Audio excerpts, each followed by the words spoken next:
Hello everyone, myself Shivalal Gupta. I'm a faculty in GSSCO. I hope all of you have appeared for the All India Mock Test 2 and you are prepared for the discussion. Before I'm going to begin the discussion, one thing I want all of you to remember it.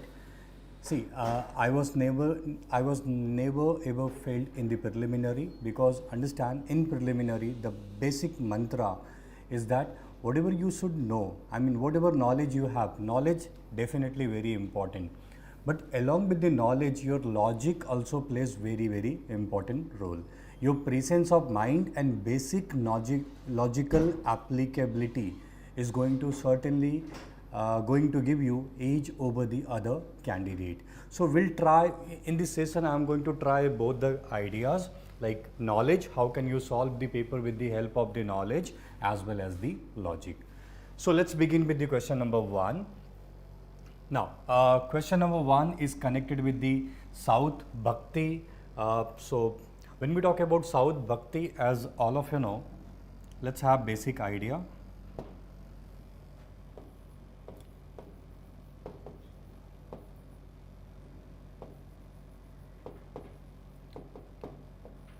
In South Bhakti, we have two types of the follower. We have alvars. We have 12 types of alvars, and alvars were the followers of the Lord Vishnu. Understand? And then we have Nainar. We have 63 types of Nainar, and again Nainars were the followers of Lord Shiva. So this is the basic understanding that you should have. Fine? Okay. Now, if you look at the question carefully here, look at the, how can you use the knowledge. Nal Era Divya Prabandham. Again, this is one of the Tamil Vedas. And again, if we talk about Nal Era Divya Prabandham, again, this is connected with the Lord Vishnu. And therefore, what you have to understand, look at the word Nainar. Nainar, already we have discussed Lord Shiva, and therefore obviously this is a text dedicated to the Lord Vishnu, not to the Lord Shiva. And though it is Tamil Ved, but obviously this statement is not right. Similarly, if you look at the Andal, who is Andal? Andal is a counterpart of the Mirabai. So understand, like Mirabai devoted herself to the the worship of the Lord Krishna. Similarly, Andal dedicated her life for the Lord Vishnu, and therefore understand here, if she is a alvar, how can she is going to be worshipper of Lord Shiva? Okay, so these are the basic understanding or logical capability you need to have. And obviously, as we have discussed, if you look at the one of the most striking feature in South Bhakti tradition is the presence of women. Obviously, we have discussed Andal. There are many women Bhakti sent, and they dedicated their life either to the worship of Lord Vishnu or the Lord Shiva. Straight away you come to know the answer is A. So this is what I say, basic idea, and then again your logical applicability will give you the almost perfect accuracy. I hope now you got the idea. Let's move to the question number 2. Now question number 2 is from modern India, and this is Kisan Sabha movement. Now, what is the basic of Kisan Sabha? Now understand. So when we talk about Kisan Sabha, it's a very important organization that was created by the Swami Sahajadanand. Then we have Acharya Narendra Dev. Then we have N.G. Ranga, who was from Andhra Pradesh, very prominent Kisan or peasant leader. So understand, if we talk about what was the objective of Kisan Sabha, again, first to provide the tenancy right to the peasant. Okay, that is why it is called the Kisan Sabha. The idea is very clear, to protect the peasants' right. Fine, that is the first part. Second part, again, to also promote the feeling of nationalism,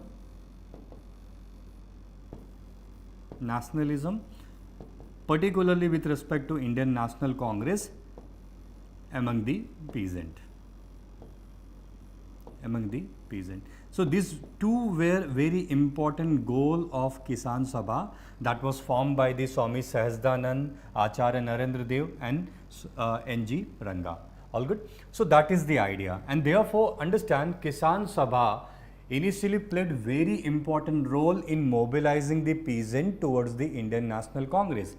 In fact, in 1937, Congress formed the ministry in the 7 out of 11 states. It is because of the support that was given by the Kisan Sabha. But unfortunately, Congress, particularly in the Bihar and certain other area, they became more pro-landlord. And then you will find out the rift between the Kisan Sabha and the Congress started. So that is the basic idea that you should have. Fine? Okay. Now let's look into the points what we have to find out. Correct? Now the broad base created for the Congress by the Kisan Sabha and its mobilization of peasant led to the massive victory of Congress in 1937 elections. Already we have discussed. Kisan Sabha played very important role in mobilizing the peasant towards the Indian National Congress, and that was one of the reason for the victory of Congress in 1937 elections. So absolutely that point is correct, right? Now second, they kept spreading the nationalist ideology among the peasant in support of the, yes, already we have discussed. One of their objective was to promote the nationalism, particularly again making peasant closer to the Indian National Congress. So that is also right. Now initially Kisan Sabha wanted the landlord to give the right to the peasant. So they were initially very liberal in their approach towards the landlord. So they basically wanted to convince the landlord to give the more right to the peasant, but that did not happen, and therefore they adopted the very radical or we can say very radical approach towards the landlord. That is also right. And as I said, the Congress approach towards the Kisan Sabha, particularly when they formed the ministry, was not very pro-peasant or we can say pro-Kisan Sabha. In Bihar, Congress adopted, the Ministry of Congress in Bihar, they adopted the pro-landlord approach. In Haripura session of the Congress basically prohibited the congressmen to be part of the Kisan Sabha. So again, as I said, the rift between the Congress and the Kisan Sabha started from 1937 onwards. So that is also right. So again, if you look at the the 4 point, the 4 point is again part of the concept that you need to understand. Again, not the memorization but the understanding of the topic. Fine. So what all 4 statements are correct, and therefore D all 4. Fine. Okay, let's move to the question number 3. Now, again, these are the tribal movement question from the modern India, and we have Birsa Munda movement, or we can say Munda revolt, and this was against the system called as a Khuntkari. Khuntkari is a system where the entire piece of land is owned by the community and not by the individual. So it's a tribal system of, we can say, ownership of the land, where the land belonged to the entire tribe, not the individual. But what happened? The Britishers, they started what we call as the imposition of land revenue settlement, and they introduced the concept of what we call as the individual ownership, where the Jamindar was declared as the owner of the land. And this led to the rift between the this led to the rift between the Britishers and the tribal people, be it we can say Munda revolt, Santhal or Tamar, all were the problem of the Khuntkari system. So absolutely that is right. Fine. Santhal rebellion was led by the 2 brothers, Sidhu and Kanu. So that is also right. And Tamar revolt, again it's a very important revolt, that is led by the Bholanath Sahai. So again, what we have to find out? Correctly match, and all 3 are correctly matched, and therefore C is the correct answer. And understand, the basic understanding is the Khuntkari system and the imposition of land revenue settlement on the tribal area. All 3 were the result of the imposition of the land revenue settlement on those area, be it Munda revolt, Santhal revolt or the Tamar revolt. So again, basic understanding need to be there.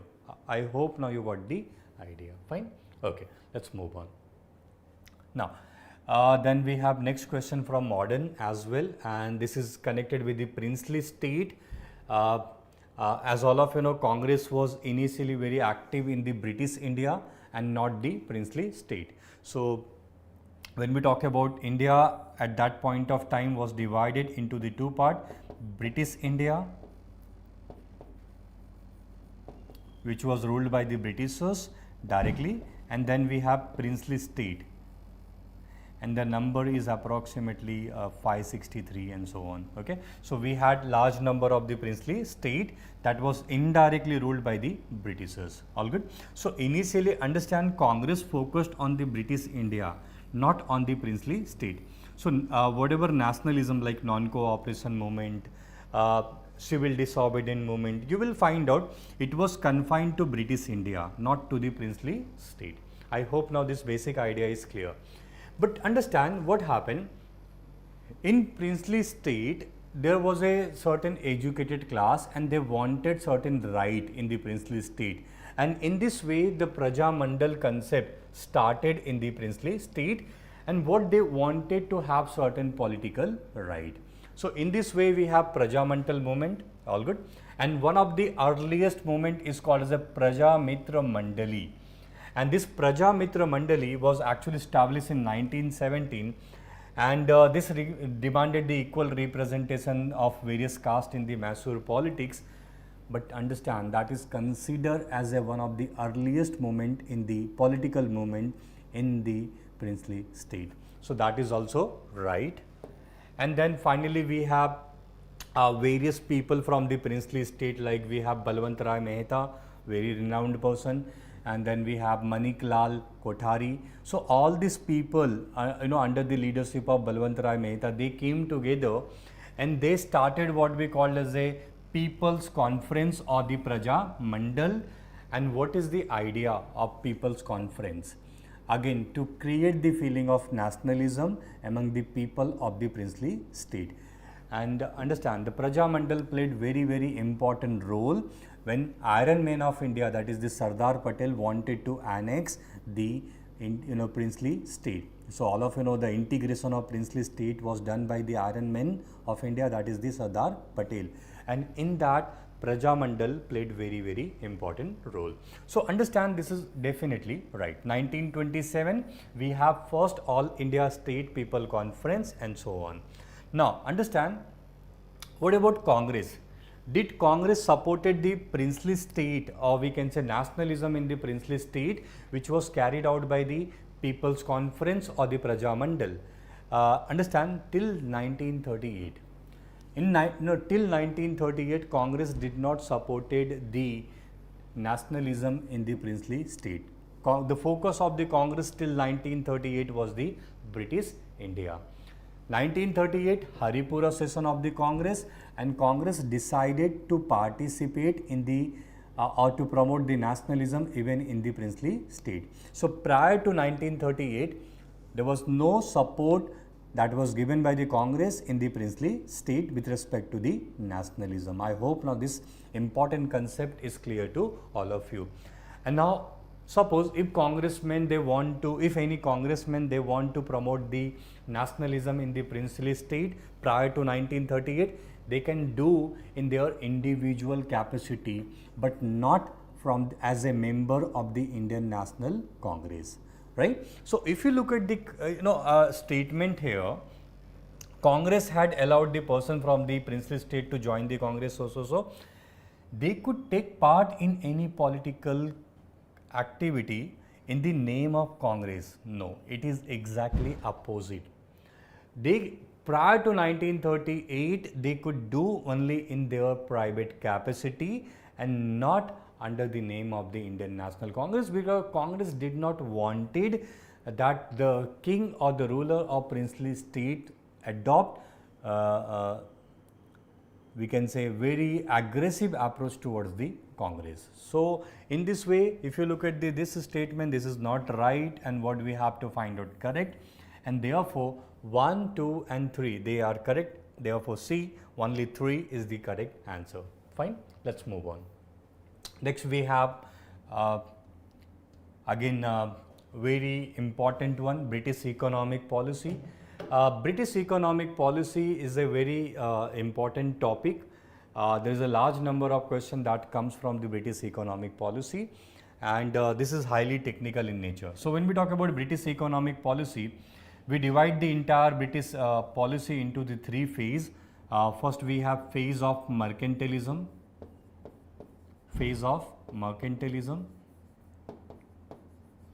and this is from 1757 to 1813. So the timeline between the 1757 to 1813 is called as a phase of mercantilism. Then we have industrial capitalism, and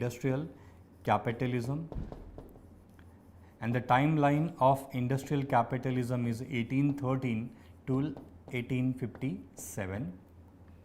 And then finally we have finance capitalism, and the timeline is 1857 till 1947. So these were the 3 different policies that were adopted by the Britishers for the economic exploitation of India. Fine. Now under the mercantilism, the most of the exploitation would happen in the form of the export of Indian goods to the Britain. Okay, and India is not going to get anything in return for that. Okay, so that is what we have, mercantilism. I hope now this basic information is clear to all of you. What we require is the correct. The nature of economic exploitation, mercantilism to finance, imperialism. That's right. Already we have discussed. Fine. The surplus Indian revenue, whatever they looted from India, they bought the goods from India and then they exported to the Britain. That was the nature of economic exploitation during the phase of mercantilism. So they collected the revenue from the Indians, lagan from the Indians. They used that lagan to buy the goods, and then after buying the goods, they exported that goods to the Britain. And in that entire process, we got nothing. So this is the form of exploitation we have during the phase of mercantilism from 1757 to 1813. Fine. M.G. Ranade. See, initially we have 3 nationalist writers who talked about the economic exploitation. We have the first most important, Dadabhai Naoroji, who wrote the Poverty and the Un-British Rule in India. And then we have R.C. Dutt, again one of the prominent economists who wrote the Economic History of India.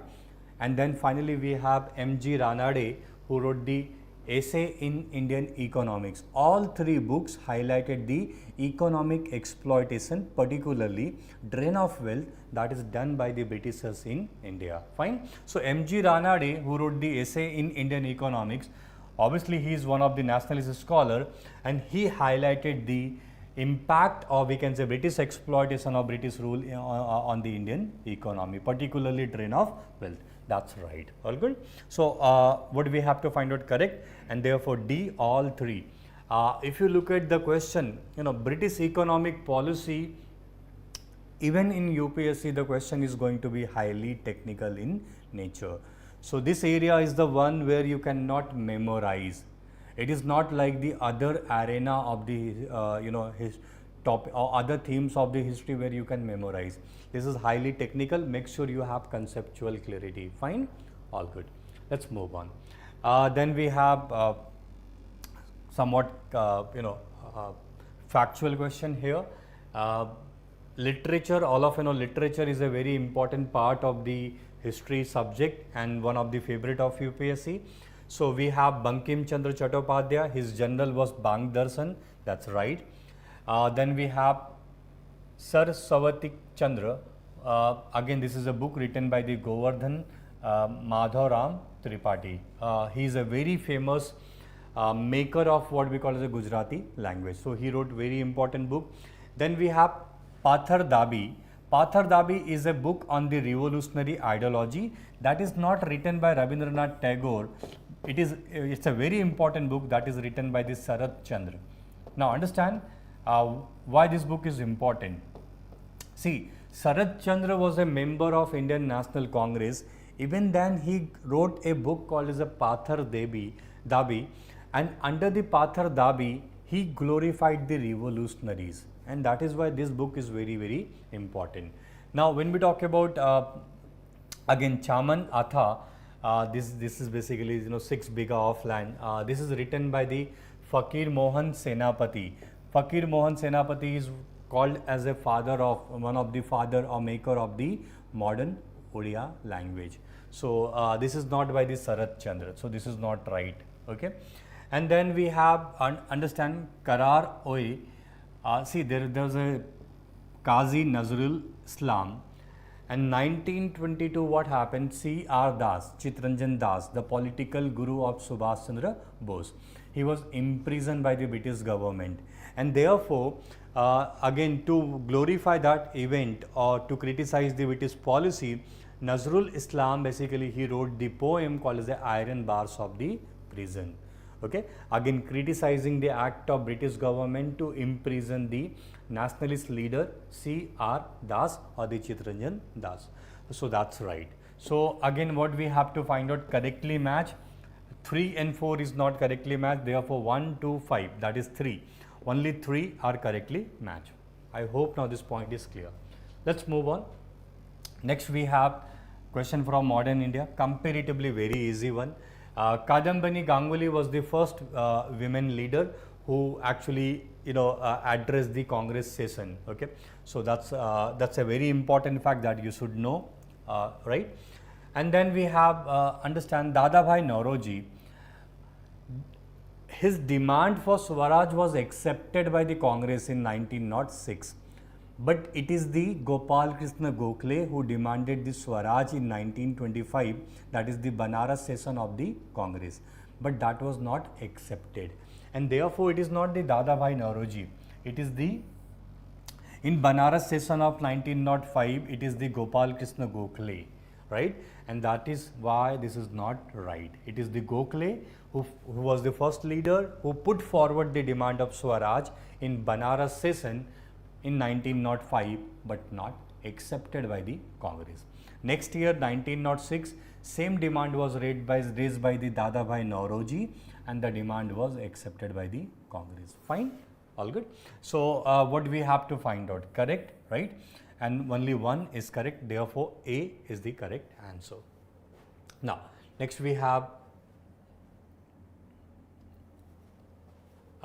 to find out incorrect, right?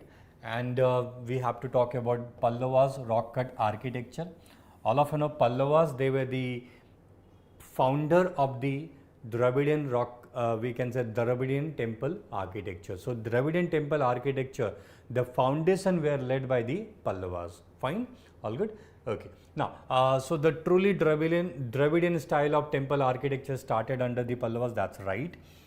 Unlike the Chalukyas, see, basically Pallavas they have the rock cut cave architecture. So we have the rock hills of granite, basalt, and so on. That was converted into the rock cut architecture, or we can say structural temple later on. Fine. Okay, right. That's correct. The Pallavas rock cut temples are freestanding small pavilion. Mostly it is like a mandap, So we have a small monolithic rock that is converted into the mandap. Fine. So that's right. Then we have Rathas type of the temple. See, the Rathas type of temple, and then there is a lots of temple built in the city of Mamalpuram. This city was built by the Narasimha Varman. Okay, Narasimha Varman. And understand, according to the legend, the city of Mamalpuram was built by the Narasimha Varman, and he made large number of temple in the city of Mamalpuram, and therefore the city came to be called as a city of temple or the city of God. Fine. So it is not the Mahendra Varman, it is the Narasimha Varman. So this is not right. What we have to find out? Incorrect, and therefore D is the correct answer. I hope now this point is clear to all of you. Let's move to the next question. The economic history from the early medieval period. Now understand, nowadays there is a tilt on the part of the UPSC to ask the question from the social and the economic arena. And moreover, early medieval, which is generally left out by the aspirant, in last few years there is a trend of UPSC, drifting towards the syllabus of the early medieval. At least you should have the basic idea of early medieval. Fine. Do not leave this topic altogether. Fine. Now understand the Pali or Pali later on. This basically represent the gram of village. Fine. This is one of the name for the village, or we can say Mangalam. Mangalam. Again, these are the words used for the village, and not seaport, right? So that's not right. Fine. So Pali, Pataka, Mangalam. These are the types of the village. Ghati yantra, again this way the wheel, like we have number of pot, and through which you can carve out the water from the well. So again this way the water lifting device that is used for the irrigation purpose, that's absolutely right. Varidhi is a large reservoir, okay. Large reservoir is called as a varidhi. It's not a type of well, okay, so that's not right. See, now look at the Jal Kar. What is Kar? What is Kar? Tax, right? So, Kar is basically tax. So, understand, these are not large water reservoir. Varidhi is a large water reservoir, right? So, that is not right. So, 1 is not right, 3 is not right, 4 is not right. We have to find out correct, and therefore, only 2, that is only one statement are correct. I hope now this point is clear to all of you. Fine, let's move on. Then we have question number 10. The central government, again assertion and reasoning, and all of you know, when we talk about assertion and reasoning, this is comparatively very easy. What you have to do first, see, there is no options which talk about that both the statements are incorrect. And therefore, what you have to do, initially you have to find out whether or not there is any statement incorrect. Once you have found the incorrect statement, you have already got your answers. The second statement is generally going to be correct one. Fine. So, if you look at the first statement, central government has promised in the parliament that it will recognize Paika Rebellion as a first war of independence. No. Recently, the parliament made it very clear they could not recognize Paika Rebellion as a first war of independence because again historically this is not right. All good? And therefore, understand the parliament or central government made it very clear. And straight away you come to know A is wrong, right? A is incorrect. So, there is only one option that talk about the A is incorrect, and therefore, we have D. So, even your basic sense of logic, obviously all of when we talk about Paika Rebellion, this was led by the one of the commander in chief Jagbandhu, right, Bakshi Jagbandhu, and he revolted against the British government. He fought bravely, but unfortunately he was caught and hanged by the Britishers. Fine, if you have that kind of information, that's fine. But even if you use your logical capability, you can come closer to the answers, even if you have limited knowledge. And that is what we say, your knowledge, basic knowledge plus your applicability of logic will help you to fetch very good marks. Fine, all good. Let's move on. Then we have question number 61. So, the question is all about Kalpa Sutra. Kalpa Sutra is a very important text in Jainism, right? It is written by the Shwetambar. And understand, when we talk about Buddhist literature,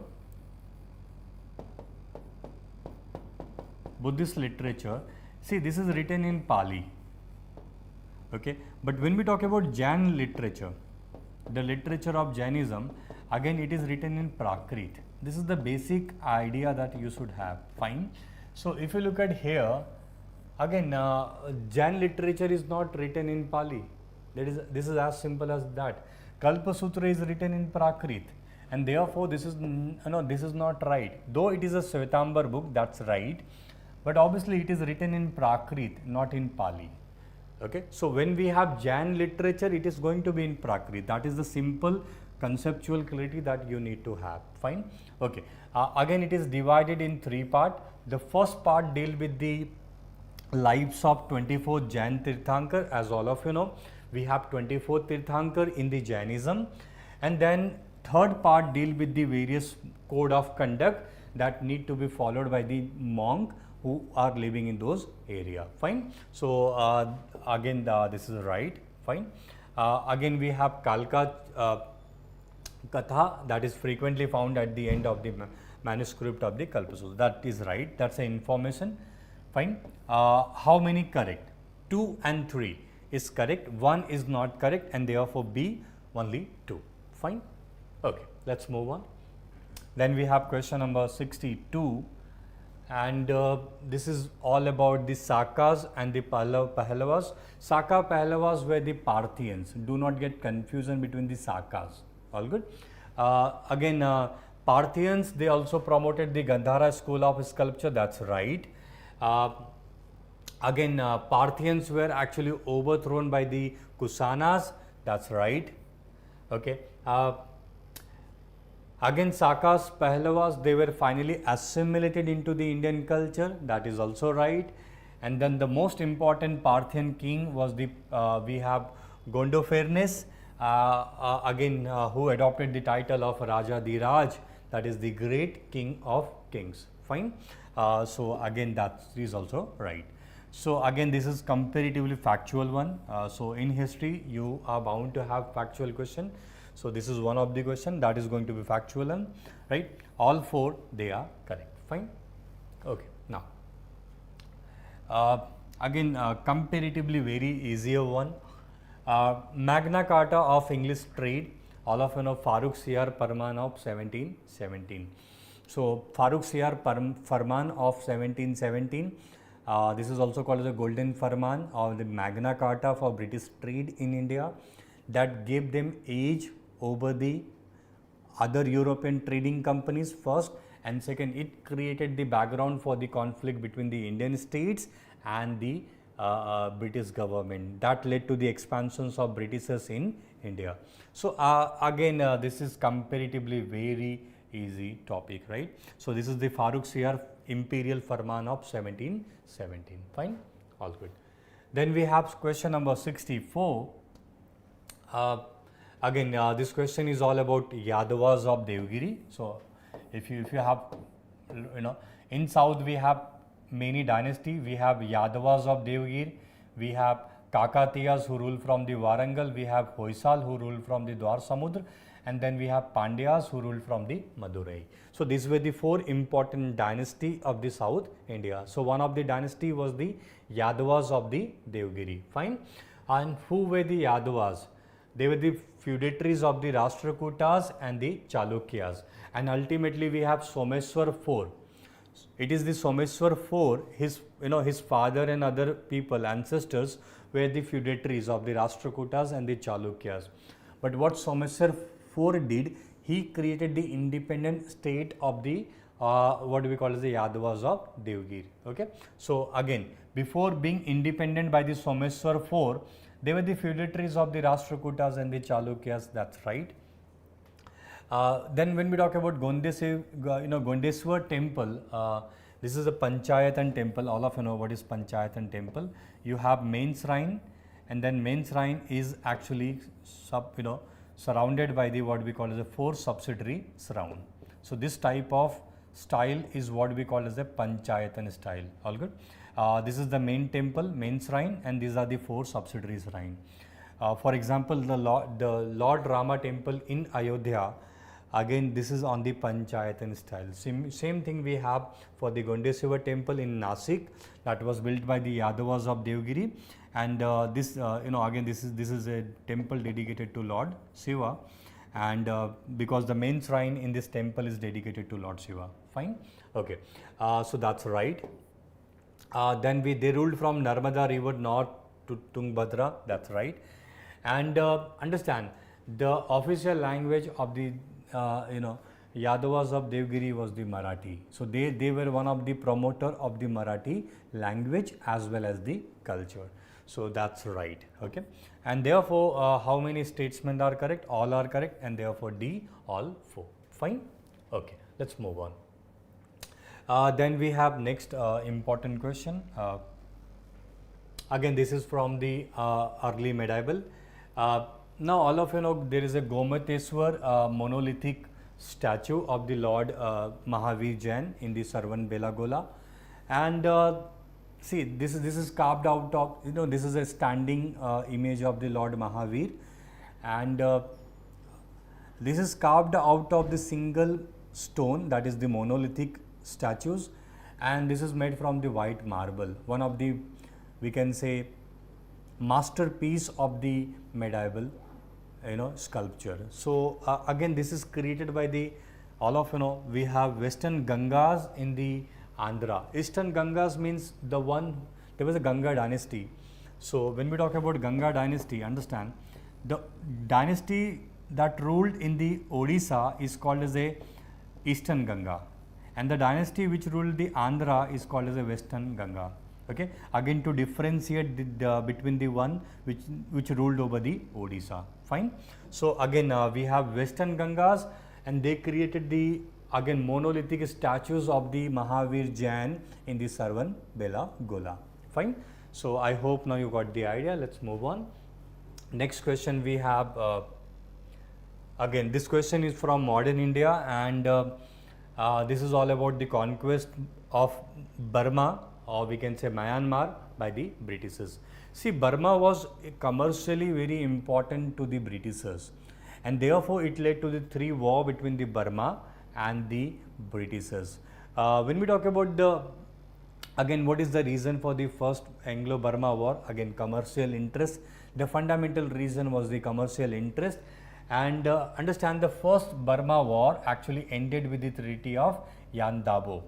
Okay, Yan Dabo. And almost, see, why the Treaty of Yan Dabo? The Burmese king accepted the subsidiary alliance, and then British resident came to the court of the Burmese king. So again, this is not right. Okay, and understand, because of the British resident and his interference in the Burmese affair led to the second Anglo-Burma war, and because of the second Anglo-Burma war, the very important area of Rangoon, Pegu, that were annexed by the Britishers into you know, from Burma to the British Empire. So this is what we say golmaal, you know, the interchange that is very frequently done by the UPSC. So again, that is what you have to understand. And the reason for the third Anglo-Burmese war, when the Burmese king signed the commercial treaty with the French, then obviously the British were not happy, and this led to the what we call the third Anglo-Burmese war. So how many were correctly matched? Only 1. Fine. Let's move on. Then we have this is the easiest one. You know, this is also connected with the Buddhist philosophy. Generally, you are going to have one question either from Jainism or Buddhism or Hinduism. At least one question is going to be there. So again, Buddhism is one of the favorite of UPSC. Look at the third statement. Buddha did not believe in the law of karma. So if you do not purify karma, how will you free from the birth, you know, cycle of birth and death? That is the nirvana. How will you achieve the nirvana if you are not believe in the karma? And what was the Ashtangika marg? You know, there are 8 principles. Ast means 8. Marg means philosophy or the path that one need to follow to purify his karma. So Ashtangika marg is nothing but the what we call as a law of karma. So obviously Gautam Buddha and Buddhism believed in the philosophy of law of karma. Okay, and therefore this is not right, and what we need to find out incorrect. So I guess this is the most among all the questions, this is the easiest of the lot if you have read well. Fine. If you have memorized, as I always say in history, if you memorize, then you will be in trouble. If you have conceptual clarity, obviously you are going to perform at least good in 70 to 80% of the question. Fine. Okay. Now next we have 68, question number 68 from medieval India. Alauddin Khilji, he used to call himself as the second Sikandar, and therefore he used to write Sikandar al-Sani on his coin. Okay, he wanted to repeat the conquest of Sikandar. Fine, that's right. Muhammad bin Tughlaq, okay, very important one. He is known for his 5 experiment, and one of the experiment is called as a coin, currency reform or coinage system, which was a disaster. All 5 projects of Muhammad bin Tughlaq ended in a disaster. So that's the basic idea you need to have. Okay, none of his projects were the successful, and therefore what you have to understand, it was a disaster, and thus it is not right. Most Vijayanagar king, again one side you have the image of the god, other side you have the image of the king, so that's right. And Vijayanagar coin is one of the very important refined coin. See, understand, the Vijayanagar king, they were the follower of the Lord Tirupati, or we can say Lord Venkateswar. So understand, what used to happen, they used to represent the Lord Tirupati sometime alone, sometime with the 2 consort. Okay, so that is what we call as single Swami pagodas. Basically means the image of Lord Venkateswar or the Tirupati alone, or we have 3 Swami pagodas, means 2 consort and the 1 Venkateswar. Okay, so in this way, again Vijayanagar coin inspired the single Swami pagodas of the Dutch and French, and 3 Swami pagodas of the East India Company or the Britishers. That's right. Fine. So 1, 3, 4, they are correct, and what we need to find out, correct, and therefore see only 3 statesmen, they are correct. Fine. Okay. Then we have to arrange in a chronological order. So we have black hole incident, and black hole incident led to the what we call as a Battle of Plassey. So 2, then after 2 we have 1, then we have Battle of Buxar 1764. Battle of Buxar led to the signing of Treaty of Allahabad. Okay, so 2, 1, 3, 4. Straight away you come to know D is the correct answer. 2, 1, 3, 4. Fine. Okay, let's move to the now. There were many reasons for the rise of extremists, and these are the 2 important reasons given here. First, understand, moderate were inspired by the Western thinkers. On the other hand, extremists, they were inspired by the Indian thinkers like Swami Dayanand Saraswati, Vivekanand, even we can say many other person. So for example, Swami, we talk about Swami Dayanand Saraswati, he talked about this Swadharma, Swaraj, so all these ideas, understand. So when we talk about extremists, they were inspired by the concept of Swadharma, Swaraj, which was propounded by the Indian thinker like Dayanand Saraswati and the what we call as Swami Vivekanand. So that is the first part, that's absolutely right. Okay, moderate, they were inspired by the Western ideas and so on. Fine. Okay, then there was certain international event. For example, the defeat of Italy by the Ethiopia in 1896, and then the defeat of Russia by the Japan in 1905. These were the 2 important events that that led to the rise of extremists in the Indians, reason for the rise of extremism. So again, the defeat of Italy by the Ethiopian in 1896, and then again the rise of plague followed by the drought was one of the important reason for the rise of extremism. So these were certain again there is a topic factor for the rise of extremism, one of the important topic. So I hope now you got the idea, both are correct, and therefore C 1 and 2. So now this is what I have maintained. First, history is a conceptual one, do not just try to memorize. Second, do not just focus on reading and grabbing the knowledge, also focus on developing the certain skills as well as logic, because in UPSC the logical applicability along with the fundamental conceptual clarity is going to help you to secure very good marks and cross this very important hurdle in your journey towards the UPSC.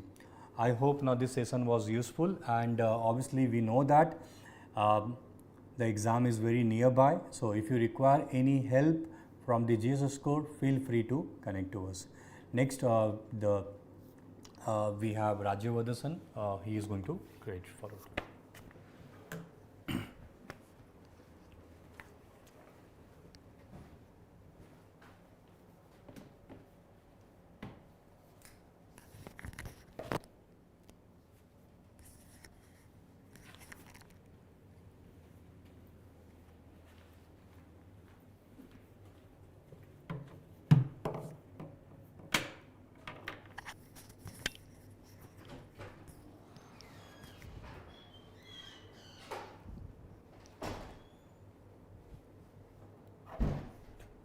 Hello everyone. So let us start with our discussion. Firstly, we will be discussing about questions from environment. So first question is question number 11. So we have 20 questions from environment, almost 20 questions, and around 10 questions are there from science and technology. So let us start with environment. First question is, consider the following statements. Statement 1, moss and lichen are primitive plants that derive nourishment through photosynthesis. Now, this statement is an incorrect statement. This statement is an incorrect statement. Why? Because yes, moss and lichens, they do derive their nutrition from photosynthesis, but lichens are not exactly plants. Lichens are not exactly plants, and that's why this statement is an incorrect statement, right? So you'll have to focus on the combination of lichens. Lichen is a combination of algae and fungi, and that's why it is not considered as a plant itself. So first statement is an incorrect statement. Second statement, statement 2, both live on the tree bark without harming it, right? So that statement is correct statement. They means moss and lichens, they can live on tree barks, and when they live on tree barks, they do not harm trees. Why? Because they are carrying out their own activity of photosynthesis in order to get food material. They are not dependent on the tree for their food, and that's why they do not harm trees, right? So only second statement is correct statement, and that's why answer of this question is D. Statement 1 is incorrect, but statement 2 is correct statement, right? So question number 11, answer is D. Next now. Next question is question number 12. With respect to the peatland ecosystem, consider the following statement. So peatlands are a kind of wetlands where we have partially decomposed organic matter. Partially decomposed organic matter is there in these areas, and these areas are considered as one of the better carbon sinks, right? So let us consider the statements. First, some bacteria in wetlands eat chemicals from fertilizers. So correct statement it is. Why? Because in these areas, when these bacteria feed on the chemicals present in fertilizers, they carry out the process of biofiltration,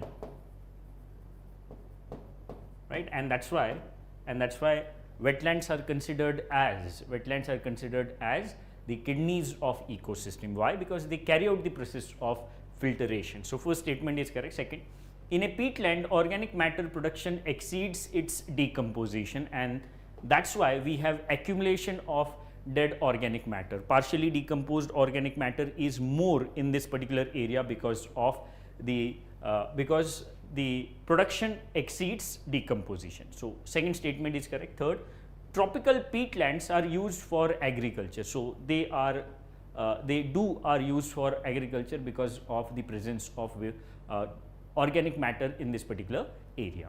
So all three statements are correct statements, but we are supposed to find out incorrect statement, and that's why answer of this question is D, none of the above. All three statements are correct, but we are supposed to find out incorrect statements, and that's why answer is D. So 12th question, answer is D. 13th. Consider the following statements. First, enhancing nature-based solutions for accelerated climate transformation, ENACT, was launched by Germany and Egypt, right? So this statement is a correct statement. ENACT was launched by Germany and Egypt at COP 27. It was launched at COP27. And what it is a kind of effort, it is a kind of global effort to address climate change, land degradation and even loss of biodiversity based on nature based solution. So this is what is the initiative called as ENACT initiative. So ENACT is an important initiative that you will have to remember. So first statement is correct. Second, the International Union for Conservation of Nature, IUCN, hosts its secretariat. This statement is also correct statement. Why? Because ENACT initiative is launched by Germany and Egypt along with IUCN, and that's why. Second statement is correct. IUCN does host the secretariat for ENACT. Next, third statement, India is a member country of ENACT. This statement is an incorrect statement. India is not a member country of ENACT. Right? So only first two statements are correct. We are supposed to find out correct statements only. Answer is A. 13th answer is A. Next now, 14th question. Consider the following statements. First, the Global Cooling Pledge Report 2023 is released by the United Nations Environment Programme, UNEP. So this statement is a correct statement. The report was released by UNEP. First statement is correct. Second, the Global Cooling Pledge aims to reduce global cooling related emissions by 50% by 2050. Now this statement is an incorrect statement. Why? Because it does aims to reduce emissions through cooling by 50% but by 2030. So second statement, that's why, is incorrect statement. Right? So second statement is incorrect, and by 2050 it is targeting that emission should be reduced by 68%. So that's why second statement is incorrect. Third, the targeted passive cooling utilizes natural conduction and convection to cool a component. Now that statement is a correct statement. In passive cooling we do not use any energy. Natural processes like conduction, convection are used to cool down a component, that can be a room itself. So third statement is correct. On the other hand, active cooling is an energy based cooling. Third statement is correct. Fourth, the Climate and Clean Air Coalition, CCAC, is an international body working to reduce powerful but short lived climate pollutants, SLCPs. That is also a correct statement. CCAC is an organization that focuses on the reduction of emissions of short lived pollutants like methane, black carbon, hydrofluorocarbons and even tropospheric ozone. Right? So fourth statement is also correct. First, third and fourth statements are correct statements. We are supposed to find out correct statements only, and that's why answer of this question is 1, 3 and 4. Right? So an important question. 14th question, answer is B. Next, 15th.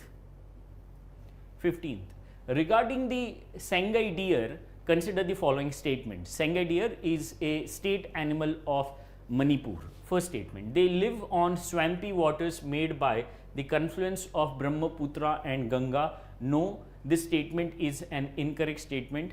The Sangai deer is found in the Kabul Lamjau National Park, and that's why and it is there in Manipur near Loktak Lake, and that's why there is no question of river Ganga being there, and that's why first statement is incorrect. Second, the Kabul Lamjau National Park is the only natural habitat of this species. This statement is a correct statement. It is the only natural habitat of Sangai deer. Second statement is correct statement.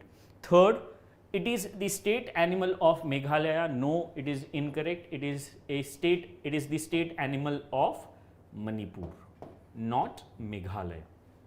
Right? So only second statement is correct. We are supposed to find out correct statement. Answer is A. 15th question, answer is A. Next now. Next question is, consider the following statements. First, some microbes can survive in the snow and ice. So this type of question was asked by UPSC in 2023's prelims examination. So based on that, if you are analyzing PYQs, you will be able to mark this statement as correct statement. First statement is correct, and these kind of microbes that can survive in cold conditions are called as sacrophiles. They are called as sacrophiles. So, first statement is correct. Second, thermophiles can bear higher temperature. So, this was also the statement that was asked by UPSC in last year's paper. So, thermophiles are those organisms, are those microbes that can survive in higher temperature conditions. Second is correct. Third, some viruses can survive better in dark than in sunlight. That is again a correct statement, right? So, all three statements are correct statements regarding the microbes and viruses. Answer is C. All three are correct. 16th question, answer is C. Next now, 17th question. Consider the following statements about persistent organic pollutants. Persistent organic pollutants are the pollutants that can remain in the environment in their original form. They do not undergo degradation very easily, right? And that's why they have a tendency of bioaccumulation as well. And there is a convention which we focus that focuses on reduction of these POPs from their use, as well as there is a focus on reduction in the production itself, right? So, that convention is called as Stockholm Convention.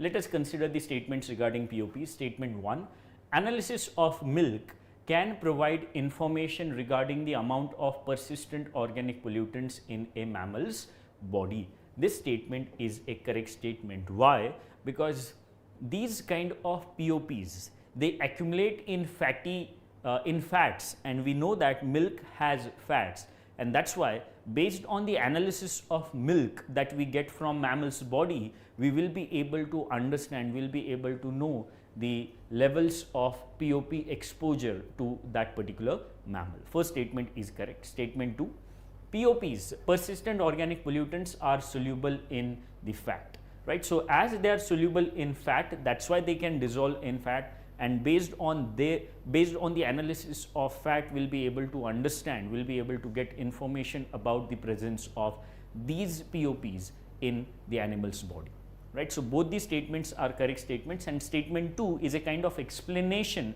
of statement 1, and that's why answer of this question is A. Both statement 1 and statement 2 are correct, and statement 2 is the correct explanation of statement 1. As they are soluble in fat, we will be able to analyze milk in order to detect presence of POPs, because milk consists of fats, right? So, answer of this question is A. 17th question, answer is A. Next now, 18th question. 18th. Consider the following pairs. So, on one hand we have marine protected areas, and on other we have location, and we are supposed to find out how many pairs are correctly matched. So, marine protected areas are the areas where activities of human beings are restricted compared to adjacent waters. Compared to adjacent waters, in marine protected areas, activities of human beings are restricted, so that flora and fauna occurring in that particular marine protected area will be able to carry out their activities without any disturbance. So, let us consider the pairs. First is Koringa Wildlife Sanctuary. Koringa Wildlife Sanctuary is matched with Odisha, which is incorrect. Koringa is there in Andhra Pradesh. So, first pair is incorrect. Second, Khijadia Bird Sanctuary is matched with Gujarat. That is correct statement. Khijadia Bird Sanctuary is there in Gujarat. Third, Gahir Matha Marine Sanctuary is matched with Andhra Pradesh, which is again incorrect, because Gahir Matha, you must be aware, is there in Odisha. Right? Gahir Matha Marine Sanctuary is there in Odisha. Right? So, here the olive ridley turtles carry out their nesting and breeding activities. So, only second statement, only second pair is correct, and that's why only one pair is correct, and hence answer is A. 18th question, answer is A. Next now. Next is 19th.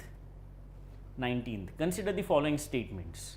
First, sand is a naturally occurring minor mineral. So, based on the definition of minerals given in the Mines and Minerals Act, first statement is correct. Yes, sand is a naturally occurring minor mineral. First statement is correct. Second, peat sand is finer than sea sand as they are obtained from natural deposits. This statement is incorrect. Peat sand is more coarser.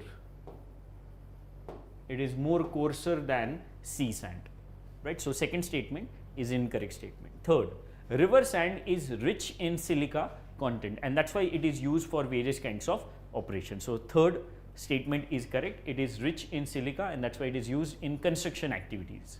Fourth, sand constitutes a small amount of iron oxide which helps it to react with water. Now, this statement is an incorrect statement because sand does not react with water.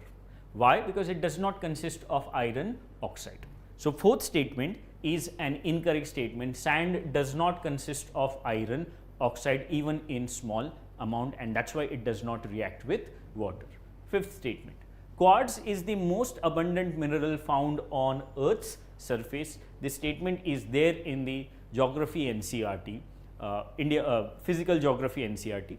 Answer of this question is 1, 3 and 5 mentioned in option D, right. So, we are supposed to find out correct statements. Correct statements are first, third and fifth, and that's why answer of this question is 1, 3 and 5 mentioned in option D. So, 19th question, answer is D. Next now, 20th question, consider the following statements. First, C40 is a global network of nearly 100 mayors of the world's leading cities that are united in action to confront the climate crisis, right. So, this statement is correct statement. C40 is a group of mayors of various cities across the globe, and they are united in order to confront climate related crisis. So, first statement is a correct statement, and their aim is to cut down their emissions by half by 2030. That is what is the aim of mayors who have united under the platform of C40. First statement is correct. Second, membership of C40 operates on a fee-based requirement, and every city in the C40 network is reviewed annually against its leadership standard. Now, this statement is an incorrect statement. Why? Because the membership of C40 is not fee-based leadership, or it is not fee-based membership. It is performance-based membership, not fee-based. It is performance. It is performance based membership, and that's why second statement is incorrect statement. So, only first statement is correct statement, but we are supposed to find out incorrect statement, and that's why answer of this question is B. Question number 20, answer is B. Next question. So, now next question is question number 76. Consider the following statements. Statement 1, photosynthetic organisms utilize dissolved phosphorus and carbon to build their tissues using energy from the sun. So, that statement is correct statement because phosphorus is an important component of living organisms, and that is present in the form of minerals in soil, and the plants, their roots absorb minerals from soil. One of them is phosphorus, and that is used along with carbon in the presence of sunlight for the production of for the production of food energy. First statement is correct statement. Statement 2, the active pull in the carbon cycle refers to the reservoirs where carbon is readily exchanged with the atmosphere via photosynthesis, right. So, that statement is correct statement. Active pull is that kind of pull where the amount of carbon dioxide or amount of carbon keeps on changing, and that's why it is called as active. So, second statement is also correct statement. So, both these statements are correct statements, but we do not find any relation between these two statements, right. So, statement 2 does not provide more information, or it is not a reason of statement 1, and that's why here answer of this question is B. Both statement 1 and statement 2 are correct statements, and statement 2 is not the correct explanation for statement 1. Right. So, answer of this question is B. Question number 76, answer is B.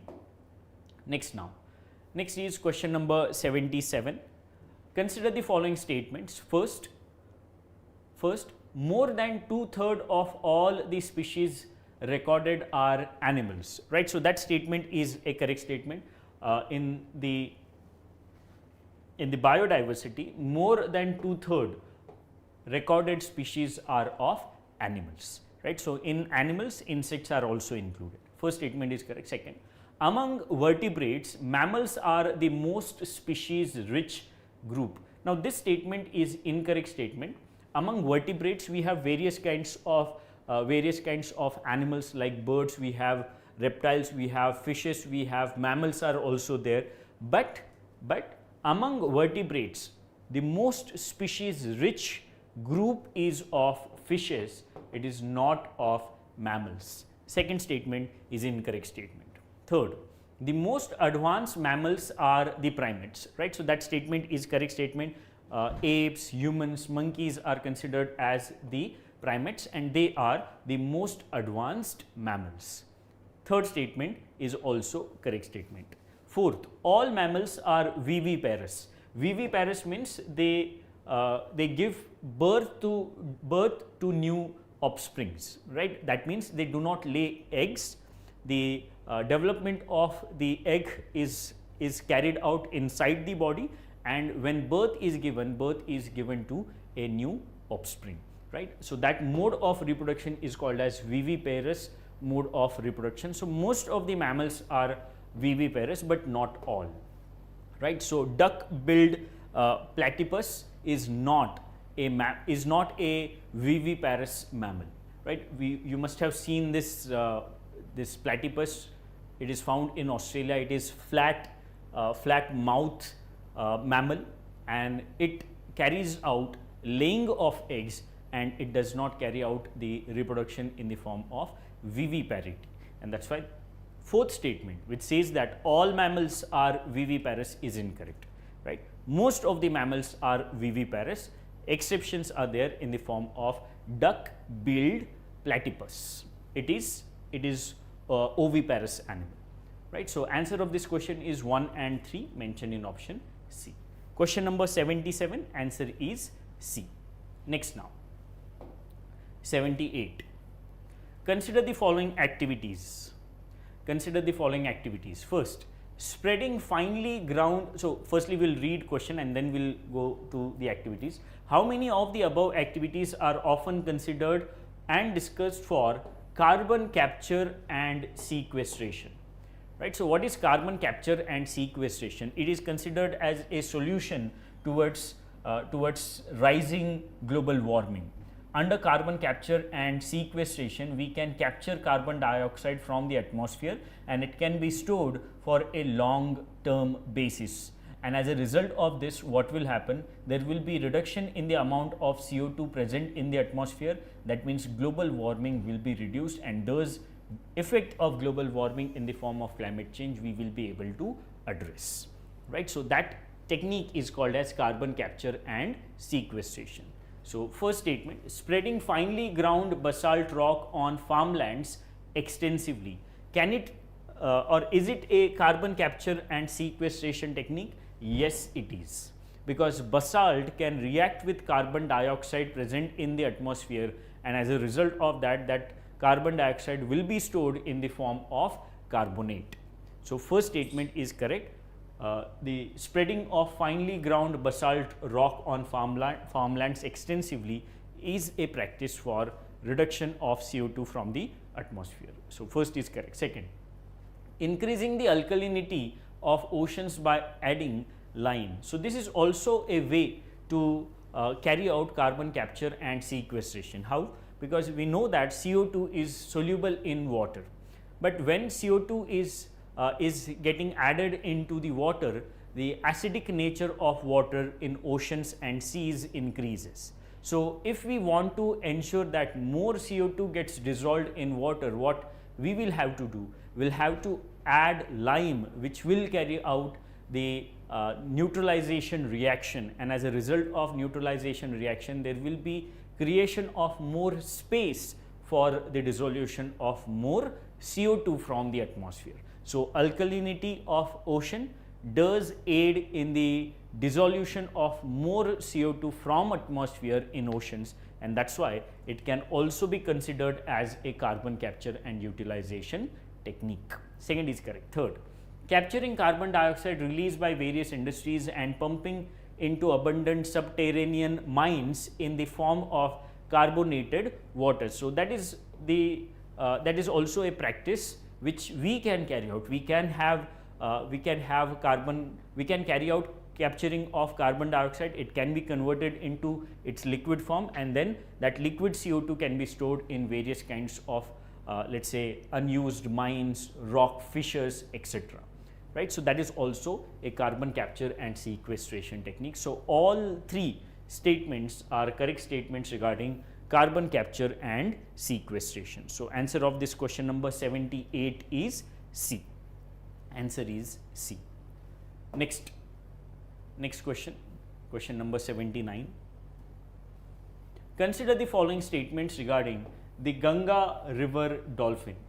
Right. So, Ganga river dolphin is national aquatic animal of India. Let us consider the statements. First, it is exclusively found in freshwater habitat. So, this statement is a correct statement. It is exclusively found in freshwater habitats only, and it's there in river Ganga and its tributaries as well. First statement is correct. Second, they are the only dolphin species to perform respiration in submerged conditions. This statement is an incorrect statement. Dolphins, Ganga river dolphins, they cannot carry out respiration in the water, and that's why they have to surface frequently in order to get oxygen. So, second statement is incorrect statement. Third, they can emit ultrasonic sounds for hunting purposes. So, that statement is correct statement. They are blind, they do not have eyes, and as a result of that they use sound waves in order to carry out navigation, in order to capture, in order to get food, in order to let us say carry out the activities related to reproduction. So, first and third statements are correct statements. We are supposed to find out correct statements only. Answer is B, only 2. 79, answer is B. Next, 80.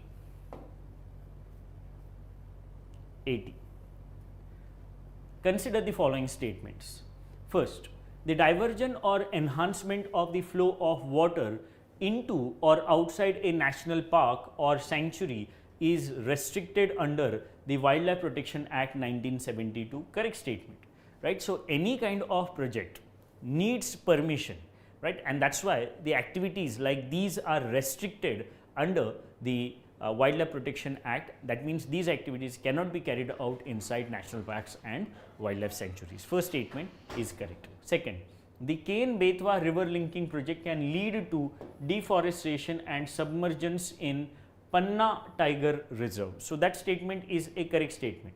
Ken-Betwa river linking project can lead to deforestation and it can submerge areas of Panna Tiger Reserve. Second statement is correct. Third, the interlinking of Ken river can observe an increase in salinity which may affect the ghadial population in river Chambal. Now, this statement is incorrect statement because Ken and Betwa, which are the rivers that are being linked, they are the tributaries of river Yamuna, and that is why there is no question of increase in salinity in river Chambal, and that is why third statement is an incorrect statement. Only first two statements are correct, and hence answer of this question is C, 1 and 2 only. 80th question, answer is C. Next, 81. Consider the following statements regarding the mass extinction of species. First statement, it refers to a period when the earth loses more than 3/4 of its species in a geologically short period of time, and that is why it is termed as mass extinction. First statement is correct statement regarding mass extinction. Second, after a mass extinction, the earth cannot regain species comparable to those that existed before the event. This statement is an incorrect statement. Why? Because we have faced several mass extinctions on earth in our history, but despite those mass extinction, species population has regained, and that's why second statement, which says that it is not possible or earth cannot regain its species population after mass extinction, is an incorrect statement. Second statement is incorrect. Third, the Intergovernmental Science Policy Platform on Biodiversity and Ecosystem Services, IPBES, is an independent intergovernmental body which releases a report on extinction of species and their trends. So this statement is incorrect statement, because you must be aware it is IUCN which releases this kind of report. On the other hand, the Intergovernmental Science Policy Platform on Biodiversity and Ecosystem Services tells us about it gives us knowledge about the planet's biodiversity and ecosystem services. You must have studied about the regulating services, the cultural services, supporting services, provisional services, etc. Those kind of services are given by IPBES only. So third statement is incorrect. Fourth, the Global Living Planet Index 2020 gives estimate of an average fall of less than 50% in the populations of mammals, birds, amphibians, reptiles and fish between 1970 and 2016. So this statement is an incorrect statement. As per the Global Living Planet Index or Global Living Planet Report 2020, it is 68% of the population of these animals, mammals, birds, reptiles, fishes, amphibians has reduced between 1970 to 2016. Right? So this statement is also incorrect statement. The Living Planet report is given by the WWF.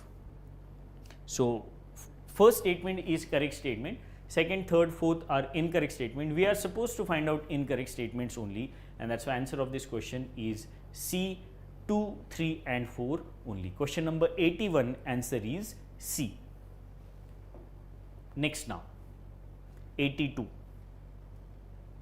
With respect to the forest rights and other forest dwellers' rights, consider the following statements. The Forest Rights and Other Forest Dwellers Rights Act 2006, consider the following statements. First,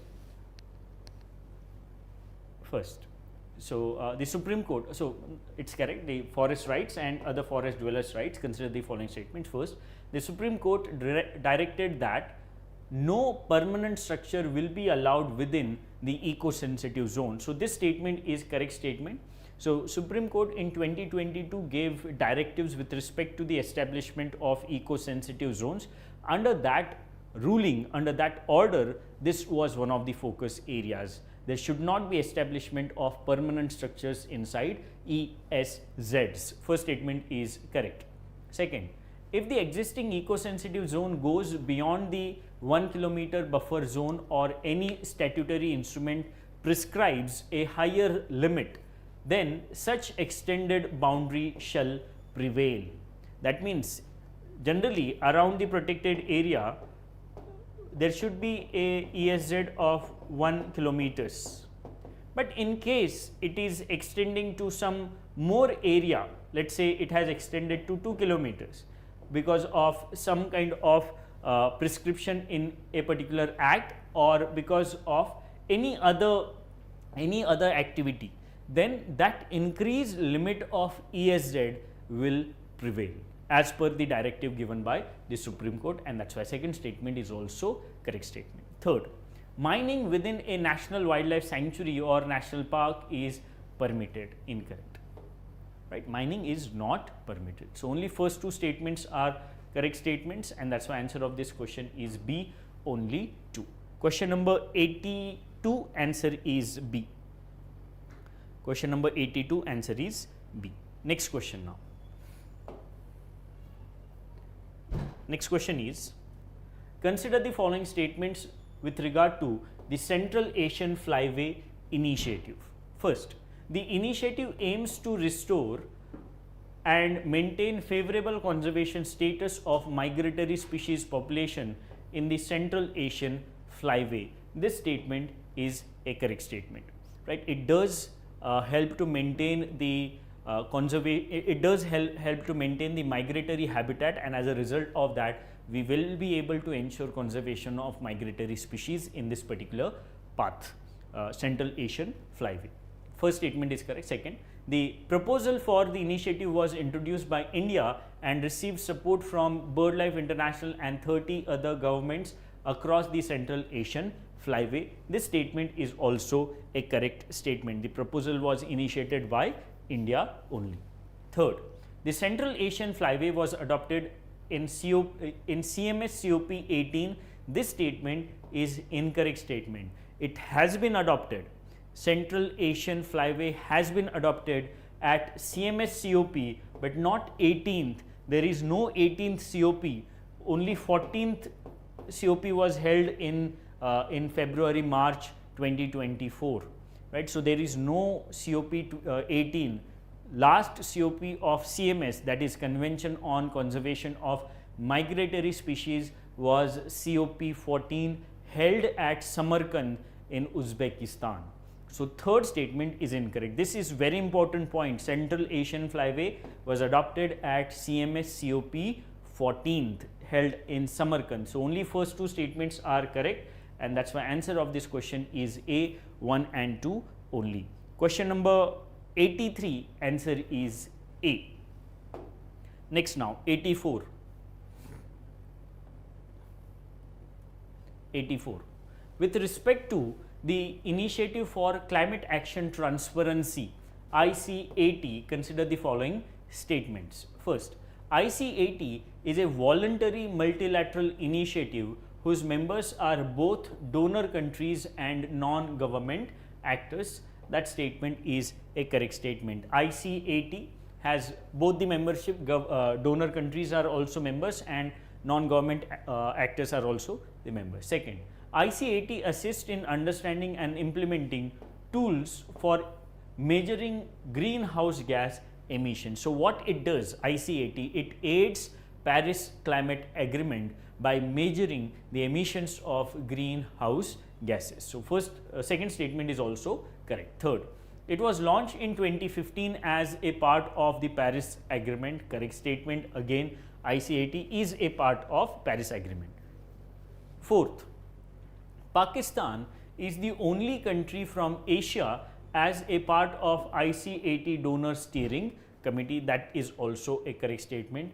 Other members are from other donor members are from other regions like Africa, Caribbean countries, Latin America, Central America, etc. But in Asia, Pakistan is the only country which is ICAT donor, which is a part of ICAT Donor Steering Committee.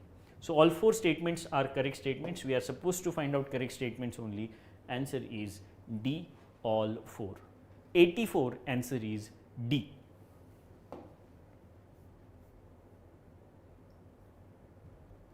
Next, 85. Consider the following statements. First, the Kampala Declaration was signed by 15 African countries. So this statement is an incorrect statement. Kampala Declaration is signed by 48 African countries, and this declaration is about the concerns related to climate change on human migration or human mobility in the member countries. Kampala Declaration is related to the impact of climate change on human mobility in the member countries. It is an initiative, it is a declaration of 48 African countries. First statement is incorrect because it says that it is of 15 African countries. First statement is incorrect. Second, the objective of the declaration is to mitigate climate migration in African countries. So that statement is a correct statement.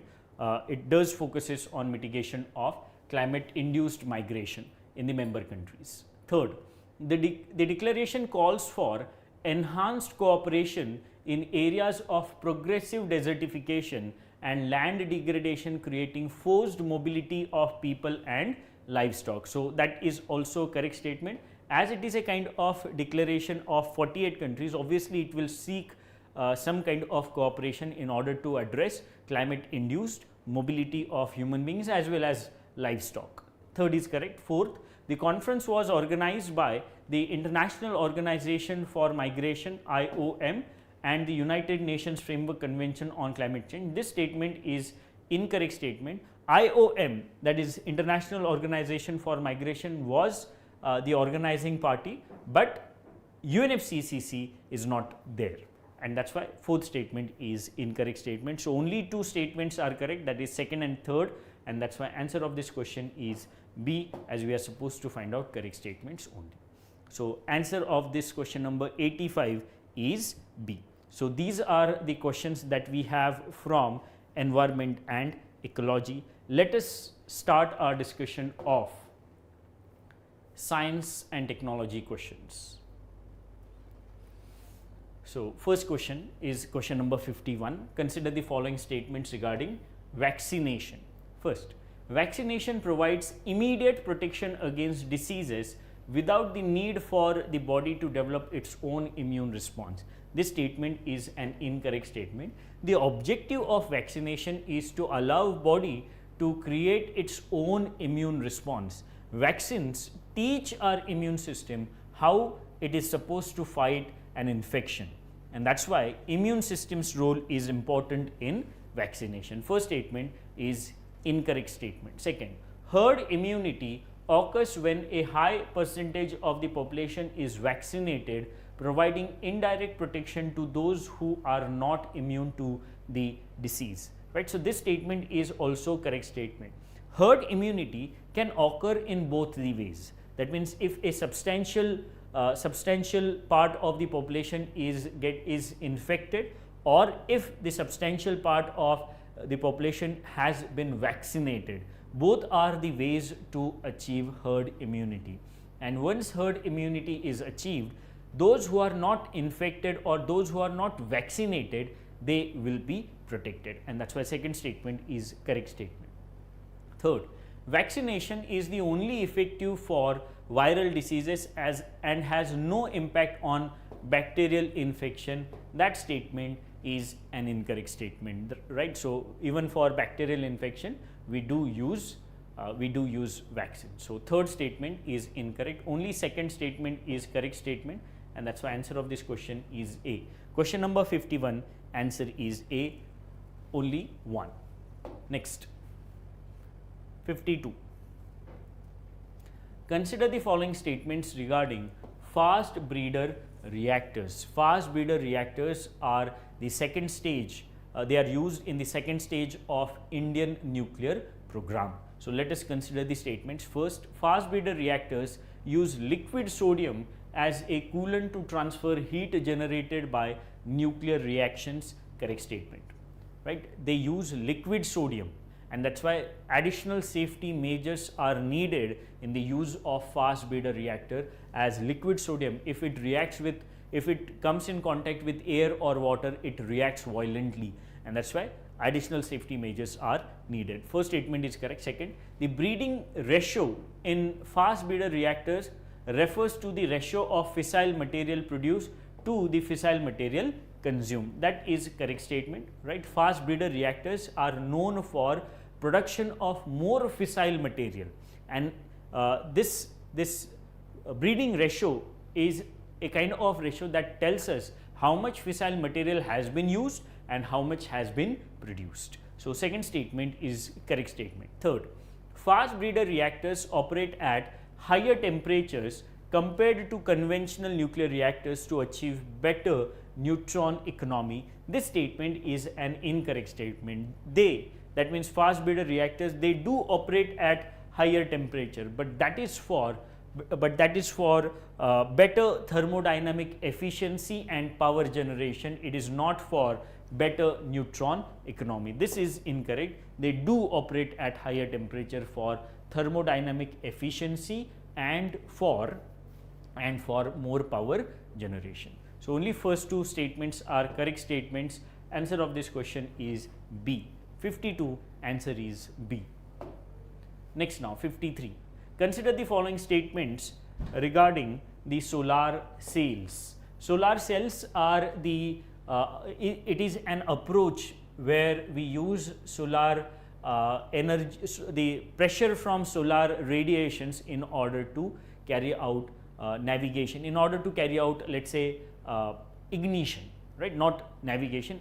It facilitates the journey of spacecraft based on the use of pressure from solar radiations. First statement, they rely on the solar wind for propulsion, harnessing the stream of charged particles emitted by the sun. This statement is an incorrect statement. Here we do not harness the charged particles of the sun, rather we use the pressure of solar radiations for this particular purpose. First statement is incorrect. Second, they are made up of highly light absorbent materials. Incorrect. They are made up of reflective materials. They are not made up of absorbent materials. They are made up of reflective materials. Right. So, both these statements are incorrect statements, and that is why answer of this question is D, neither one nor two. Question number 53, answer is D, neither one nor two. 54. Consider the following statements regarding LignoSat. Right. So, LignoSat is a kind of satellite that is developed by Kyoto University and Sumitomo Forestry, and the purpose of this is to demonstrate use of wood for the development of satellites. So, let us consider the statements first. Its primary objective is to monitor the emissions from lignite mines around the world. Incorrect statement. Its primary objective is to test feasibility of making satellites using wood. First statement is incorrect. Second, it is constructed using magnolia tree. That statement is correct. The wood is used the wood that is used is of magnolia tree. Third, wood based satellites like LignoSat could potentially address environmental concerns associated with satellite re-entry. That is also correct statement, because wood based satellites, when they re-enter, given the material, that means wood, it will be able to degrade completely as they enter into the Earth's atmosphere, and that is why we will be able to address the environmental concerns related to satellite re-entry. So, third statement is also correct statement. So, second and third statements are correct statements, and that is why answer of this question is B, only 2. 54, answer is B. Next question is, which one of the following statements is correct about nitroplast? Now, what is nitroplast? Nitroplast is a type of plastid. It is a type of plastid that has evolved into a nitrogen fixation, nitrogen fixing organelle. So, answer of this question is A, right. Nitroplast is a kind of plastid that has evolved into a cell organelle, and that is carrying out nitrogen fixation. So, answer of this question is A.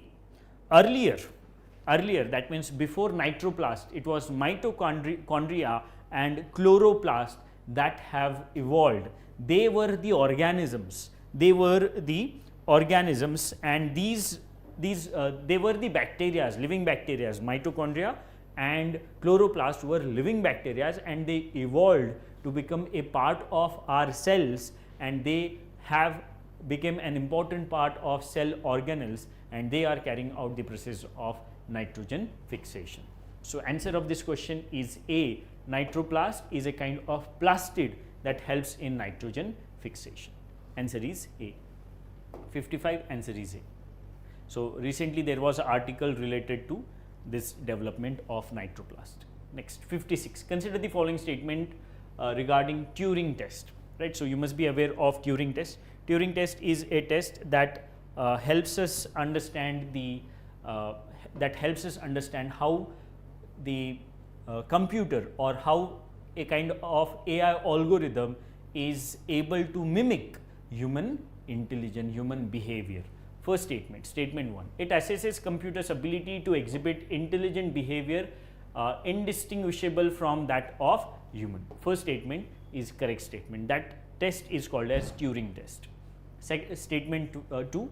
According to the Turing test, a computer passes if it can convince a human evaluator that it is also human. That is also a correct statement. Both these statements are correct statements, and statement 2 is giving more information about statement 1, and that's why answer of this question is A. Both statement 1 and statement 2 are correct, and statement 2 is correct explanation of statement 1. Turing test is about the evaluation of AI related programs, whether they are able to mimic human intelligence or not. Answer is A. 56, answer is A. Next now, 57. Consider the following statements regarding echo chamber. So, echo chamber is a term used in the context of social media, wherein individuals will be exposed to the opinions to which they follow. As a result of that, the opinions in the minds of people will be more, they will become more firm opinions. So, first statement, it refers to an environment where individuals are primarily exposed to information and opinions that contradict their existing belief and viewpoint. This is incorrect. It does not contradict, right? The information will not be a contradictory information, rather it will reinforce their existing view and belief, right? So, first statement is incorrect. Second, echo chambers can lead to increased diversity of thought and open-mindedness among individuals. This is also incorrect. If a particular individual is exposed to similar kind of opinion, how there will be increased diversity of opinions? There cannot be increase in the diversity of opinions, and that's why answer of this question is D. None of them is correct, neither 1 nor 2. Answer is D. 57, answer is D. Next, 58. Consider the following statements regarding the superconductivity. First, it is only observed below the critical temperature, right? So, this statement is correct statement. Below the critical temperature, a conductor becomes a superconductor, and as a result of that, no resistance will be shown towards the flow of electricity or electric current. First statement is correct statement. Second, if magnetic field is increased beyond certain value, the material loses superconductivity. That statement is also a correct statement, and this magnetic field where the material loses superconductivity is known as critical magnetic field. Second statement is correct. Third, hard superconductors as opposed to soft superconductors do not lose their superconductivity beyond critical magnetic field. Now, this statement is an incorrect statement, because hard superconductors, they also lose superconductivity, but that loss in the superconductivity is little slower, right? It's not that they do not lose their superconductivity, they do lose their superconductivity, but loss is little slow. Third statement is an incorrect statement, and that's why answer of this question is B, only 2. 58, answer is B. Next now, 59. 59. Consider the following statements regarding positronium. Positronium is a kind of mold. It is a kind of bond between positron and electron, right? Electron is a matter and positron is antimatter of electron. So, when we have a bond between them, we call that particular bond as positronium. It is called as positronium. Let us consider the statements. First, it is hydrogen-like atom which contains 50% matter and 50% antimatter. This statement is a correct statement. It consists of 50% matter and 50% antimatter. Second, positronium is commonly found in nature, existing abundantly in cosmic rays and interstellar medium. This statement is incorrect. Positronium is made in laboratories. It's not found abundantly in nature, because in nature antimatter we are not able to find. right? So only first statement is correct statement, and that's why answer of this question number 59 is A. 59 answer is A. Next, 60. Consider the following statements regarding ethylene oxide, right? So ethylene oxide is in news because Indian masalas have been banned by Hong Kong and Singapore, and even recently by Nepal. So let us consider the statements. First, it is a sweet smelling colorless gas. This statement is correct statement. Ethylene oxide is a gas and it is used for fumigation of masalas so that bacteria do not affect these masalas, right? So first statement is correct. Second, it is used as a sterilizer in order to keep a curb on microbial load, right? So that statement is also correct statement. Third, exposure to the ethylene oxide is said to cause lymphoma and leukemia among other cancers. That is also correct statement. So all three statements are correct statements regarding ethylene oxide, and that's why answer of this question is C. Answer is C. So question number 60, answer is C. Next, question number 99 now. Consider the following statements regarding menstruation. First, it is fairly common across mammalian species. Now this statement is an incorrect statement because only few mammalian species have this particular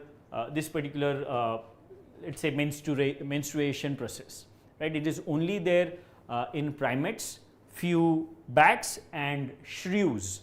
They have this process of menstruation. Otherwise, it's not very common process. First statement is incorrect. It is not fairly common. Second, it is triggered by a sudden drop in estrogen levels. Again incorrect. It is triggered by the sudden drop in progesterone levels, not estrogen. Second statement is incorrect. Third, it is affected by exogenous cues such as seasonal changes in temperature, rainfall, male pheromones, etc. So this is an incorrect statement again. It is not affected by exogenous cues, do not affect menstruation. Third statement is incorrect statement. So all these statements are incorrect statements, and that's why answer of this question is none. Question number 99, answer is D, none. Last question now. Last question. Consider the following statements regarding per and polyfluoroalkyl substances, PFAS. These are synthetic materials that are used in the making of stainless clothes, then non-stick cookwares, etc.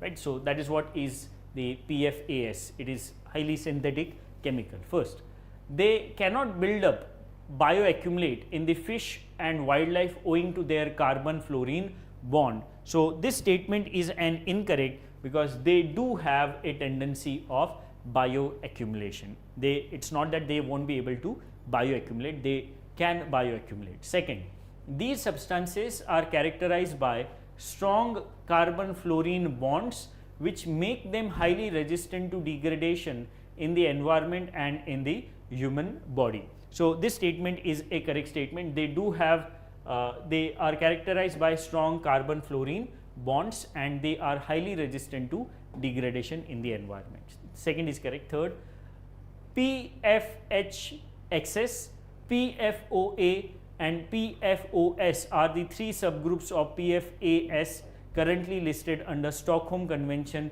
as industrial POPs. So that is also a correct statement. These are the PFAS that are listed under Stockholm Convention on POPs because they are not degraded to their simpler forms very easily and they have a tendency of bioaccumulation. So second and third statements are correct statements, and that's why answer of this question is B, only 2. So that is about our discussion of science and technology questions. Now economy faculty will discuss questions related to economy. Thank you.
Voice okay?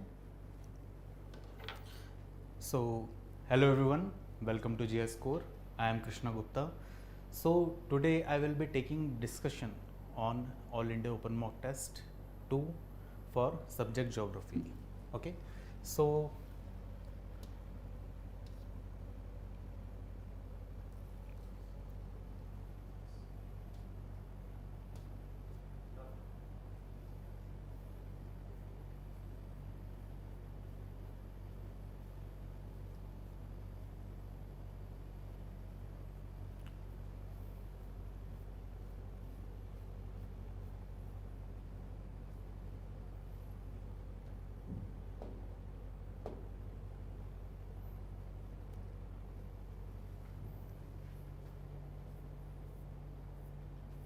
just give me a minute.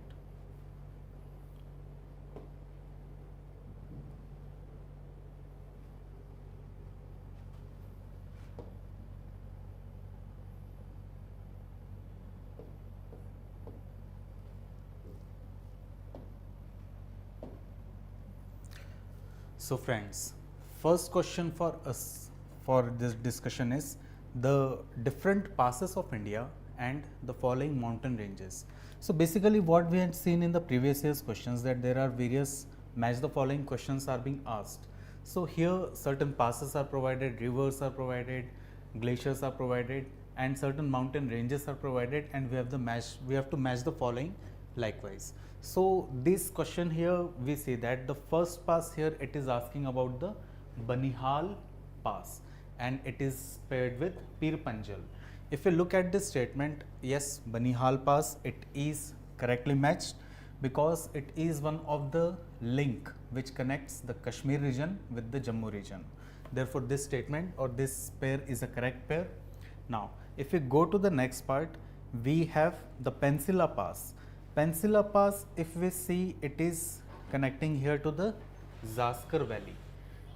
So if we look at this statement here is also correctly matched. Okay, this one is also correctly matched here because it is also one of the important passes of the Zaskar Valley. If we go to the third pair, that is the Nathula pass. Nathula pass, if we look at, it is provided in the Kailash ranges. So it is not actually present in the Kailash range. It is basically present in the Sikkim region. It is present in the Dongkya region.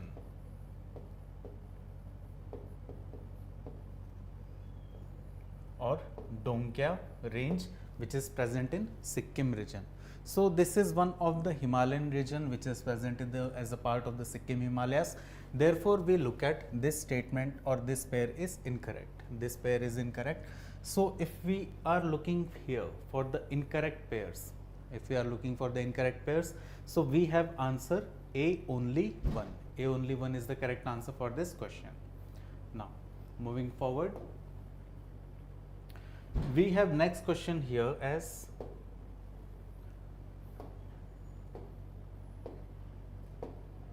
we have next question here with respect to question number 42. So question number 42, we see there are certain statements and these statements are with respect to the solstice and different equinoxes which are actually present and which goes through over the timeline of the year. So first statement is regarding as Earth revolves around the Sun. Okay, as Earth revolves around the Sun, its axis remain tilted at 23.5 degree in the same direction. If you look at this statement here, yes, this statement is correct because the tilting here it takes place like this. Okay, so the tilting will always be facing towards the Sun, be it in the eastern direction or in the western direction. Therefore, we say this statement is a correct statement. Statement 2, the perigee is the distance from the center of the celestial body to the closest point in the orbit. So we have 2 points here. Basically, we have perigee and apogee. So perigee is the closest point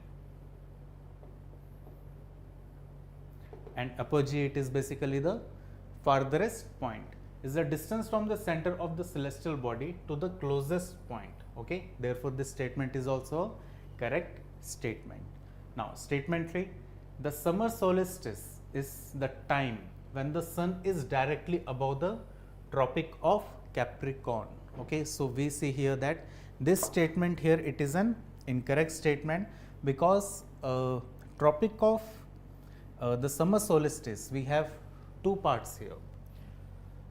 We have summer solstice and we also have winter solstice. Okay, summer solstice and winter solstice. So summer solstice is the point where we look at the Tropic of Capricorn, which is present in the southern hemisphere.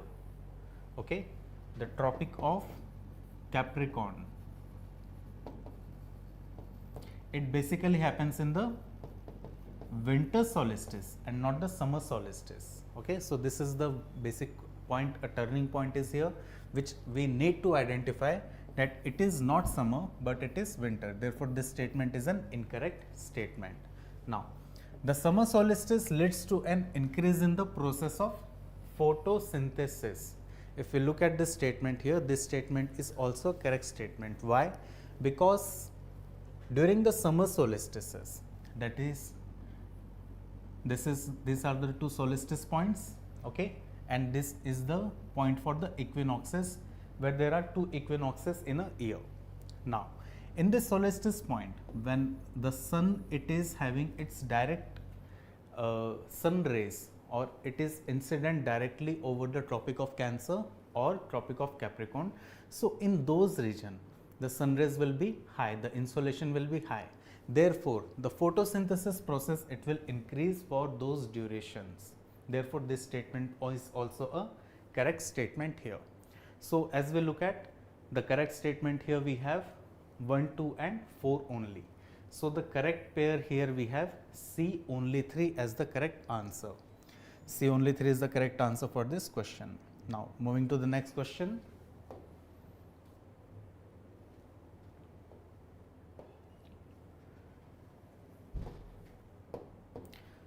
Now with reference to the western disturbances, consider the following statements. Now western disturbances, quite familiar term. It is also present in NCERT. We have also covered it in certain lectures, that how western disturbances, it is originated over the Mediterranean region, and how these western disturbances, basically it is originating in the Middle East region. But western, why it is called as? Because the westerly jet streams, they are carrying the moisture along with them, and it is entering into the region of India from the western side and into the region of Jammu and Kashmir, Himalayan region, then the region of Punjab, Haryana, Western Uttar Pradesh, where the precipitation occurs during the winter season, that is November, December, January, February up to March.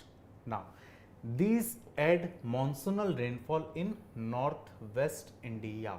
Okay, now we have two different things to understand here. First thing is, this is the part of India, okay,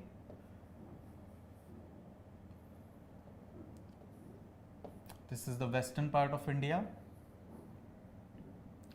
and here we say that we have the western disturbances.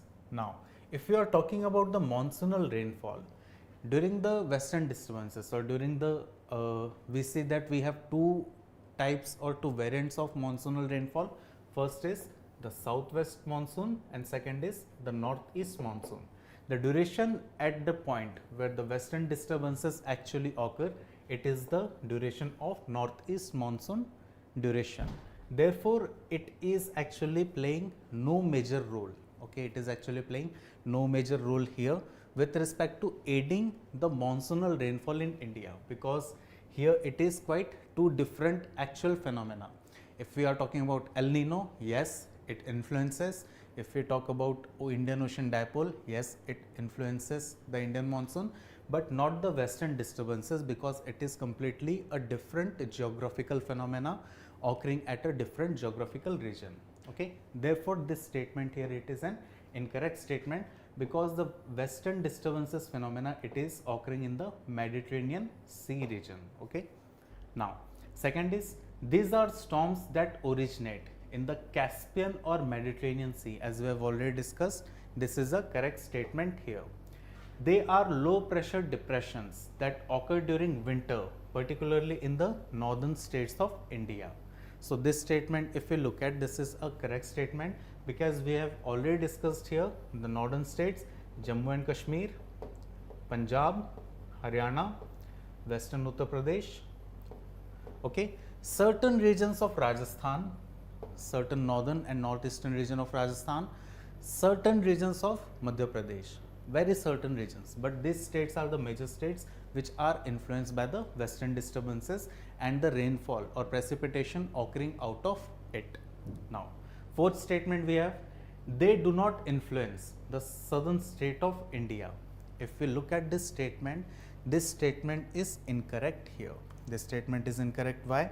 Because western disturbances, they are basically originating in the Mediterranean Sea region, but certain amount of moisture, it is also getting carried away along with the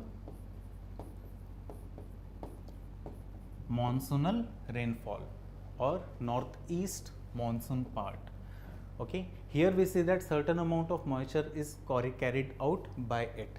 Therefore, we see that yes, there is no very high impact, but there is a particular impact is being occurring out of the western disturbances on the southern states of India. But this statement here, we see that it is an incorrect statement. This is an incorrect statement here, and we are looking at the correct statement. So the correct statement here, it is 2.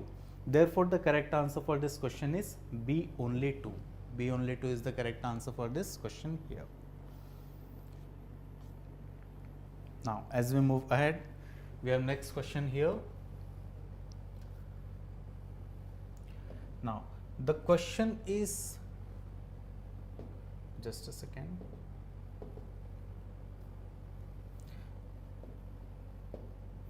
Now, here we have a question which is basically placed on the Tarn Lake.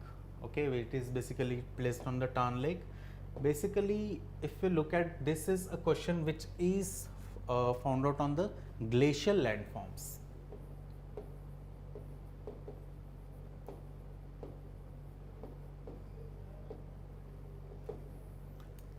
It is found out on the glacial landforms. So here we have certain statements with respect to the lakes here. So first question here it is, or first statement is, the Tarn Lake is a proglacial mountain lake which is formed in a cirque excavated by a glacier. Okay. Now in this statement, if we talk about, here we have a certain mountainous ranges are present here. Okay. Certain mountainous ranges are present, and in these ranges what happens, because of the precipitation, there is formation of glaciers. There is formation of glaciers takes place. Now these glaciers, they expand during the winter season, okay, whenever the precipitation takes place, and they melts during the summer season when the temperature is high. So when the glaciers are expanding, they sometimes move. Because of their movement, they erode the surface which is below them. And when this movement of glacier, it takes place to a very high point, it extends to a very large scale. So here, because of this expansion, we have a type of landform which is created out of the excavation of glaciers or the friction of the glaciers on the erosion on the side of the mountains. And this cirque, it is a kind of landform. It is a erosional landform here. When it is extending, it results into the formation of a kind of a structure which is a lake, which when the glaciers melt, basically when the glaciers melt, it results into the formation of this lake.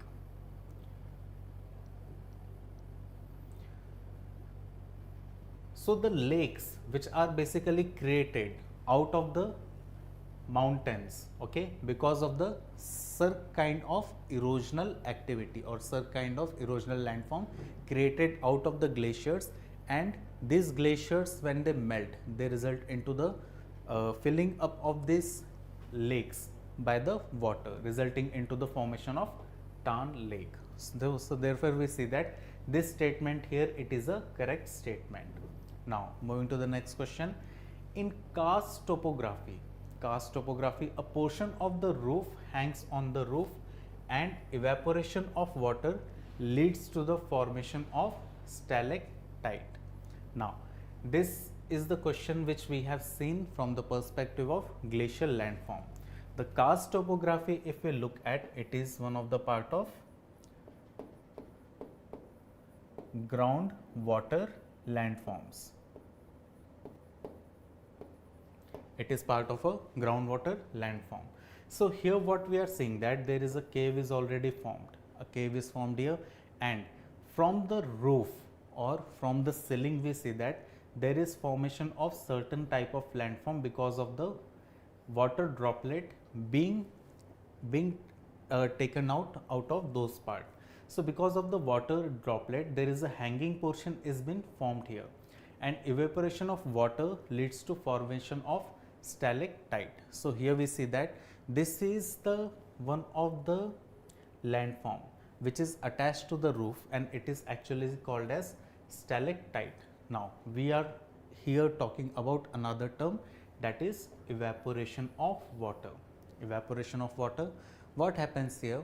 When the water is present over the floor, when the water is present over the floor or the ground, here because of the heating, the same water it evaporates, it sticks to the ceiling, and here it comes again to this part, and it results into extending of this landform or stalactite, resulting into extending of this stalactite at this part. Okay, so this is stalactite. Now there is another similar feature is being formed into the lower portion, because of the droplets falling on those part. This is basically stalagmite. Okay, so this is stalactite and stalagmite. Therefore we say that this statement is also a correct statement here. The correct answer for this question is all the three are correct, but we are looking for the incorrect options. Therefore the correct answer for this question is D, none. D, none is the correct answer for this question here. Now moving to the next question. We have, with respect to the formation of northern plains, consider the following statements. As we are talking about the northern plains of India, we are talking about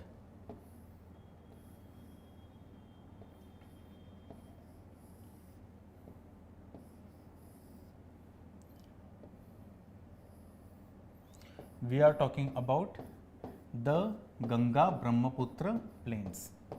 Okay, or we can also call it as the Indo-Ganga Brahmaputra plains. So the northern plain expands the river drainage up to the parts of Rajasthan, Chhattisgarh and Odisha. Okay, so first statement here it is extending up to the part of Rajasthan, Chhattisgarh and Odisha. If we look at this part here correctly, there are certain parts or there are certain features which is present in Aravalli ranges. From Aravalli ranges, there are certain rivers are originating. First thing. Second thing, we have Satpuras and Vindhyas. Okay, we have Vindhyas and Satpuras. From Vindhyas and Satpuras, we also have certain rivers which are originating. For example, Chambal, Sindh, Ken, Betwa, and they are becoming part of the Himalayan river system. But we see that these states, that is Rajasthan, Chhattisgarh and Odisha, they are forming, Rajasthan is basically forming the part of desert region, Chhattisgarh is basically forming the part of the Gondwana region, okay, or it is also forming the part, some of the Chhattisgarh, that is the eastern Chhattisgarh is forming part of Chota Nagpur plateau, and Odisha, it is majorly forming the part of, some region is forming the part of the Chota Nagpur plateau region, and certain region it is forming the part of coastal region, but it is not forming the part of northern plains. Therefore this statement here, it is an incorrect statement. Now, second option is the Bhangar belt is formed of old alluvium soil. This statement is quite simple. It is a correct statement. There is Bhangar and there is Khadar. Khadar is basically it is new alluvium and Bhangar it is old alluvium. The Khadar plains have younger light colored alluvium form from floodplains and they are mostly lacking in calcareous materials. If you look at this statement here, this statement is quite correct here. Why? Because Khadar plains it is forming the part of the Tarai belt. Okay, it is forming the part of the Tarai belt here. Now what we see here that the sediments which are newly bought by the rivers from the Himalayan region, they make some deposits on this, they make new deposits on this Khadar plains. Now as the deposits are new, it is lacking in moisture, the humus content at those point of time. Therefore it is basically more light colored. With the time we see that as the humus content increases, the color begins to dark again. From floodplains regions, this is basically from here we see that the floodplain region it starts here, are mostly lacking in calcareous materials. Calcareous means it is containing calcium. So here we see that it is majorly consisting more of siliceous materials here. Therefore we see that this it is lacking in calcareous materials. It is consisting more of siliceous material or silicon material of which the rocks are usually made up of. Therefore this statement is also correct. We are looking out for the correct statements here. So the correct answer for this question is B only 2. B only 2 is the correct answer for this question. Now next question here we have with respect to the match the pair. The pairs have to be matched with the rivers where they are draining into or they are joining into.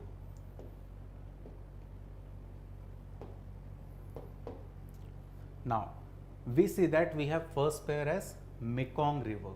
Mekong River, is it going into the South China Sea? Yes, it is going into the South China Sea.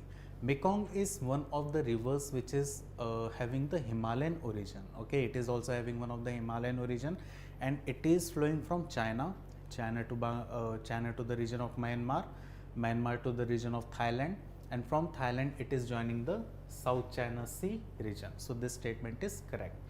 Next is Volga. Volga river is one of the very important river. Okay, Volga is one of the important river, but it is flowing into the Caspian Sea. It is draining into the Caspian Sea and not the Black Sea.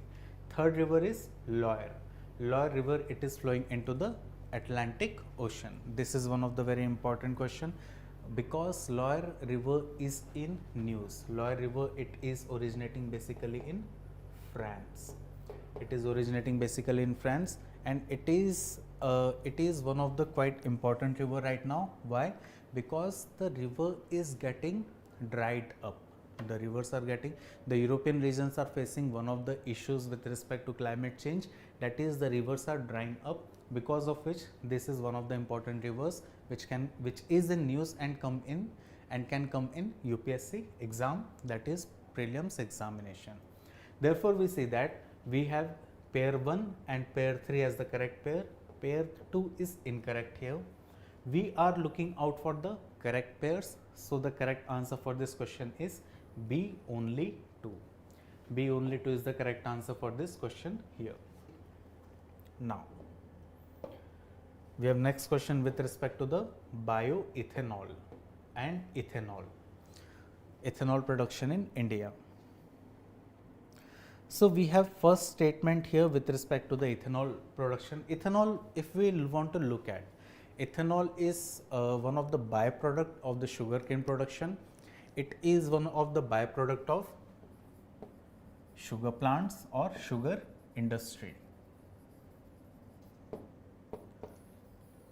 Now, out of sugar industry, if we see that what are the basic products, if we look at, it is molasses. Okay, this molasses, and we have sugar syrup or sugar. This molasses, it is having certain categories. Category A molasses A, molasses B and molasses C. A and B grade molasses are the molasses which is having high content of sugar. C molasses is one of the category which is containing low content of sugar. So we see here that these are the molasses type which can also be asked in the examination. Now we look at the question here. The ethanol was produced as a byproduct during the process of making sugar from sugar cane. Yes, this statement, if you look at, it is a correct statement, because out of this molasses we actually produce ethanol. It is used for the production of ethanol here. Now, the second generation ethanol plant can convert agricultural residues like rice straw and energy crops to ethanol. Basically what happens here, if we look at any plant or crop, it is containing in one form or another form some kind of sugar. Some kind of sugar it is contained within it, or I can say that in a very or more shorter form, I can say there are certain carbohydrates.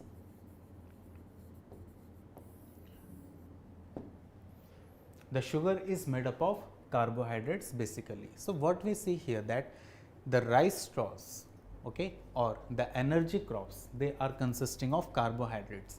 These carbohydrates can be used for the production of sugar, or it can be used for the production of ethanol. Therefore, this statement is also a correct statement. The government has decided to advance the target of 20% ethanol blending in petrol by 5 years from 2025 to 2030. Now, we see that there is something we need to understand from this statement here. What happened that there was something very quick that was quite important with respect to the ethanol, bioethanol policy, or the national policy on biofuel. So what happened here? The government has taken up the target that it has to, by 2022, it has to blend at least 10% of the ethanol, and by 2025, it has to blend almost 20% of ethanol. Now, this target, it was taken up, this 20% was first taken up as 2030, but now it is shifted to 2025. Therefore, we see that this statement is also a correct statement here. So, the correct answer for this question is C, all three, as we are looking out for the correct statement here. Now, moving to the next question.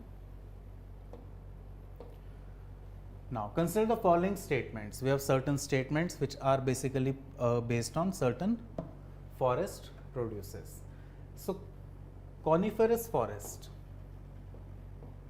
What are coniferous forest? Coniferous forests which are basically found in the temperate regions of the world, commonly has highly acidic and infertile soil due to leaching of minerals like iron and aluminium.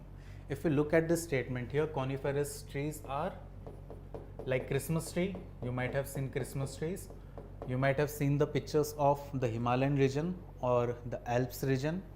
There are certain particular kind of trees which are having needle-like structure. These trees are coniferous trees, and these needle-like structure or their leaves, it consists of certain acidic molecules.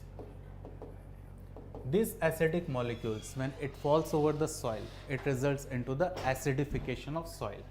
Therefore, it results into the leaching of those acids. Leaching of those acids as I am talking about here, we have a certain process is going on which is called as podzolization.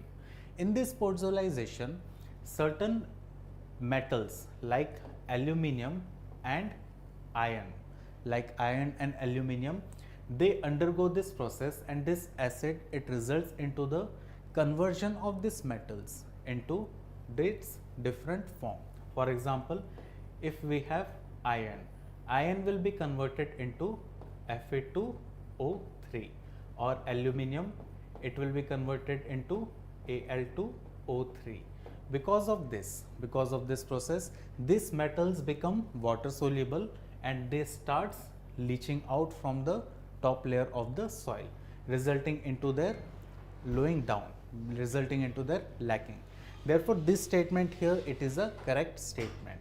Now, moving to the next statement, podzolization is a soil formation process that occurs in cool, moist climates. As we have seen that these regions or these soils, this podzolization process, it is taking place in the region of temperate region, but towards the western margin of the temperate region, we say that we have a moist type of climate. Therefore, this process of podzolization is highly seen in the western marginal region of the temperate region. Therefore, this statement is also a correct statement.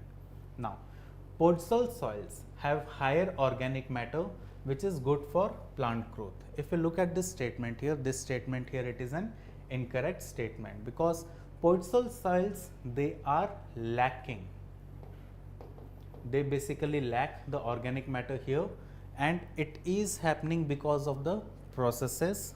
Why this is happening here?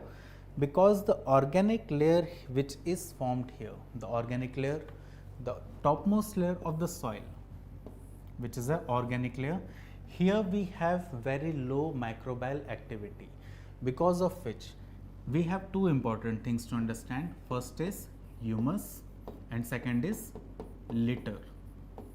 Whatever the litter which is falling from the plant or the animal, we can say excreta or animal dead remains, it is lying over the surface of the soil, but the microbial activity here, it is very low, because of which the process of becoming or the process of transformation of litter into humus is quite slow, because of which this here we lack organic matter, which is not good for the plant growth. Therefore, this statement is incorrect. As we are looking for the correct statement here, we have 1 and 2 as the correct option. So, C is the correct answer for this question here. Moving to the next question. We have certain ores here. We have certain ores and certain metals which are present inside them. Let's look at what are the different ores and what are the different metals which are present inside them. First statement here is cinnabar ore. Cinnabar ore is very important and it is in news recently because it is consisting of mercury metal. Basically, this is in news because of certain we can say the pollution which is being done because of the mining of the mercury ore or the cinnabar ore, which is taking place in certain regions of India and also world. Now, next ore here we have, that is pyrolusite. Okay, pyrolusite, it is consisting of zinc? No, it is not consisting of zinc, but it is consisting of manganese. Okay, it is consisting of manganese. If we talk particularly about this pyrolusite, it is majorly found in the Gondwana region of India, that is the part of Chhattisgarh, part of Odisha, certain regions of Maharashtra and Madhya Pradesh. Here manganese is found in high quantity. Now, next ore is calamine ore. If we talk about the calamine ore, it is basically consisting of zinc and not manganese. Okay, it is consisting of zinc. Zinc, if we talk about, it is majorly found in certain regions of Rajasthan, certain regions of we can say Jharkhand. Here the zinc is found in good quantity. So, as we see, statement or pair 1 is the correct pair, but pair 2 and pair 3 are incorrect pair. As we are looking for the correct pairs here, pair 1 is correct and pair 2 and pair 3 is incorrect. Therefore, answer is A, only 1. Okay, next question here we have with respect to the sugarcane production in India. Actually, we are talking here about different crops which are produced in India. So, first statement here it is, as per the production estimates of 2021 and 2022, the sugarcane quantity produced was more than all the oilseeds production. All the oilseeds production. If we currently see, there is an emphasis is being going on the national biofuel policy. Therefore, there is an increase in the production of sugarcane has already taken place. There is also a program or there is also a scheme is being going on for the oilseeds production in India. But the oilseed production is not up to that mark, it has not reached up to that mark. Therefore, we see that the statement 1 is a correct statement. Statement 2 is the total production of rice during 21-22 is higher than the last 5 years average production. If you look at this statement is also a correct statement here, because we see that in the year of 2022, 2020, 21 and 22, there was a record production of 127.93 million tons, and it is almost higher by 11.49 million tons from the average of last 5 years. Therefore, this statement is also a correct statement. Now, statement 3, we see that it is also a correct statement. The Punjab has estimated the highest paddy procurement. Okay, it has seen as the highest paddy procurement. We see that this is also a correct statement here. Now, Madhya Pradesh and Chhattisgarh together estimated more wheat production than Bihar and Maharashtra. As currently we see the highest, one of the highest wheat producing state of India, it is Madhya Pradesh. Okay, it is Madhya Pradesh, and Bihar and Maharashtra are the regions where the wheat production is quite low. In Maharashtra, we have more of the production of millets, ragi, bajra, and in Bihar, we have higher production of rice than wheat. Therefore, comparing these two states, that is Madhya Pradesh and Chhattisgarh and Bihar and Maharashtra, this statement becomes a correct statement here. If you look at statement 5, in the last 5 years, the area of production for rice and wheat remained constant.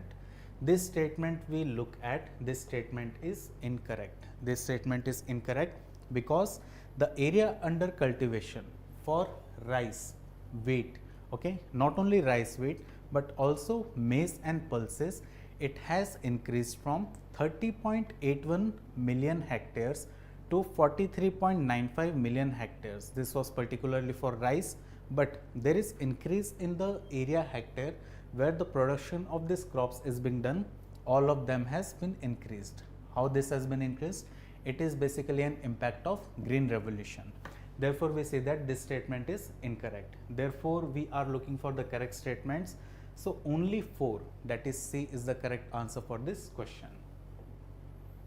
Now, moving to the next question. Okay, so these are the geography questions here which we have discussed for the All India Open Mock Test 2. So, guys, thank you. Now, Gaurav sir will take over from here. So, guys, thank you very much.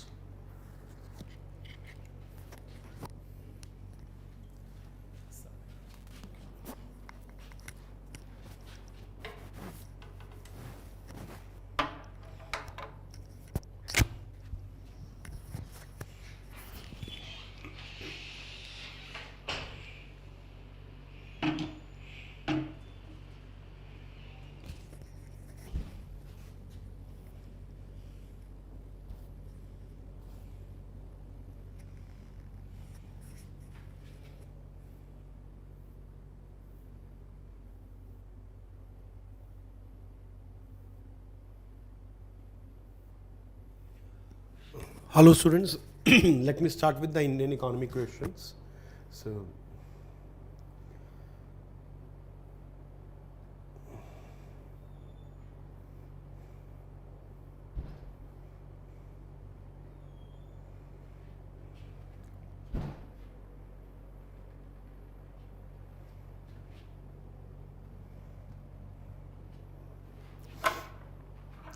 okay, so let us look at it. The question number 31. In an economy, the crowding out effects occur when increased government borrowing leads to reduction in private investment. So, crowding out is when government borrows a lot for various reasons.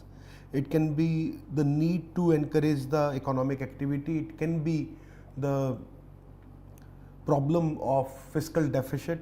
So, either of the reason government may be borrowing more, and whenever government does it, there is a risk that it can reduce the availability of funds in the financial market, and hence private sector borrowing may reduce. So, it leads to reduction in private investment. So, when government borrowing leads to reduction. That is perfectly all right. It is caused by the government borrowing funds from the financial market, which leads to lowering of the interest rate. So this particular part is wrong here.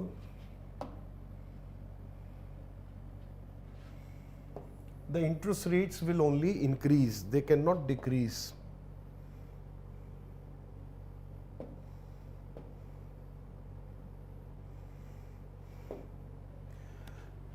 That is why the statement number 2 is incorrect, or the reasoning part is incorrect.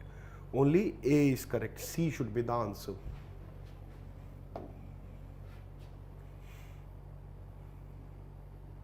Question number 32. Consider the following statement regarding the autonomous expenditure. It refers to the proportion of total expenditure or portion of expenditure that remains constant regardless of changes in income levels. Okay. It is influenced by the changes in personal disposable income. It includes government spending on essential services such as healthcare, education, which remains unaffected by fluctuations in economic conditions. Fourth, it is key determinant of aggregate demand and can lead to shifts in the macroeconomic equilibrium without any corresponding change in income levels. Now, let us look at this. Autonomous expenditure, it is the one where we are not making any decision, we are not undertaking any particular, let us say, initiative. It is autonomous, it will happen on its own. If you have taken a loan, every year you have to pay interest. So that becomes an autonomous expenditure after that. So autonomous expenditures are automatically booked. If you hire a staff, after that per month salary to that staff will be autonomously charged, is going to be paid. Okay. So it is portion that remains constant regardless of changes in income level. This portion itself may not remain constant. Autonomous expenditure can very well increase.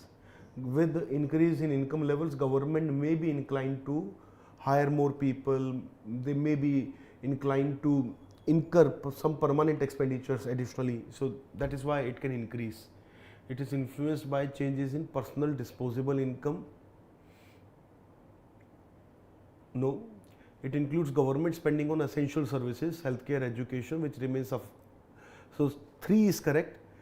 Government has to provide essential services. These cannot be discontinued, reduced. Okay, you have to provide them irrespective of economic condition. It is key determinant of aggregate demand and can lead to shift in macroeconomic equilibrium without any corresponding change in income level. This is also correct. Okay, so it is very important determinant of aggregate demand. If this reduces for certain reason, it can have disastrous impact on the aggregate demand. So B should be the answer, only 2.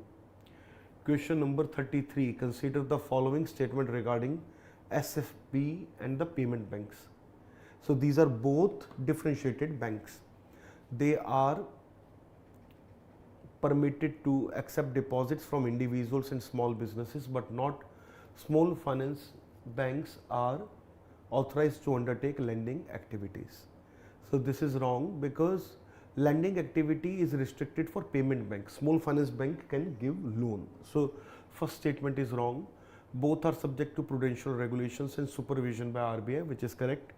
Payment banks are allowed to issue loans and credit card, unlike small finance bank, which is wrong because we have already discussed that part. Small finance banks can give loan, payment bank cannot give loan. All the money that they collect from people through their deposits, that money must be kept with RBI. Sorry, my bad, that money must be kept with government through SLR, or it can also be kept with certain banks as fixed deposits. So there are certain rules regarding that, but they cannot give loan, that part is very clear. So only 2 is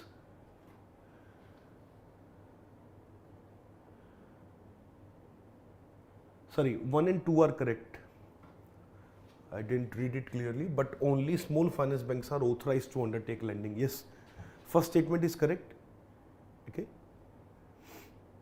Small finance bank only can give loan, not payment bank, as I have been saying, but I didn't read it very clearly in the first instance. So 1 and 2 are correct. A should be the answer. 34. Increased international trade denominated in Indian rupee strengthens the country's balance of payment and boosts the exchange rate. This part is correct. Okay. If more and more international trade happens in Indian rupee, that means we do not have to give away dollars every time we import something, because other countries are demanding rupee, and more acceptance of Indian rupee is actually very good for us. Okay, and it definitely improves our capital account position. However, when our capital account position improves, our BOP improves, this can lead to appreciation, and that can have a negative impact on the current account.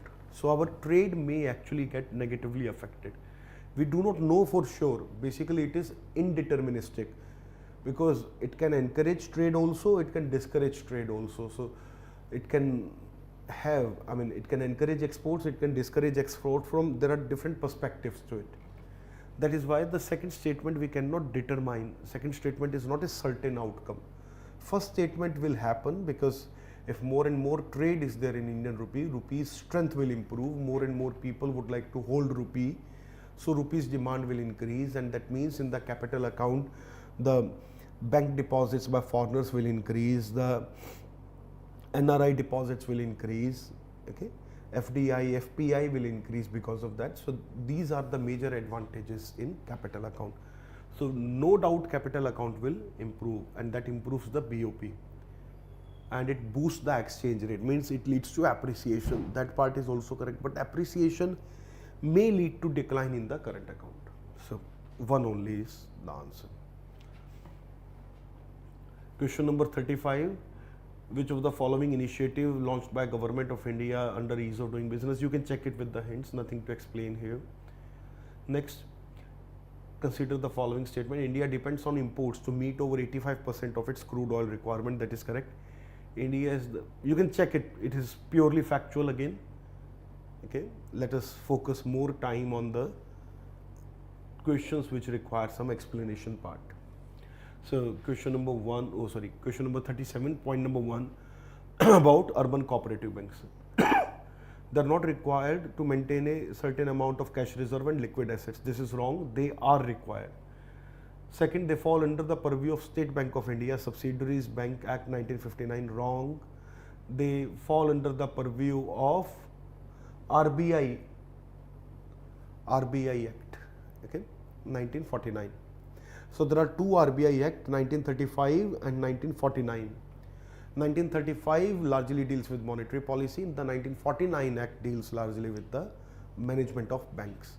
So if it has to do anything with the banking, it is RBI Act 1949. Okay. 3. UCBs, urban cooperative banks, are required to channelize 60% of the total loans and advances towards priority sector. That is correct. So government is in fact planning to make it 75%. So in this case 1 and 3, only 2 is correct. This you can check with the hints. LEAPS initiative. Okay.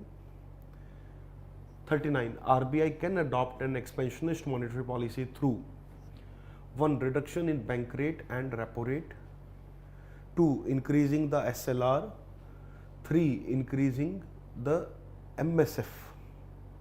So any rate, if it increases or reserve ratio increases, that means money supply will reduce, and that is conservative monetary policy. For expansive monetary policy, for expansionary monetary policy, we need to have increase in the money supply, and that will happen when policy rates reduce. So reduction in bank rate and repo rate, 1 only will be the answer.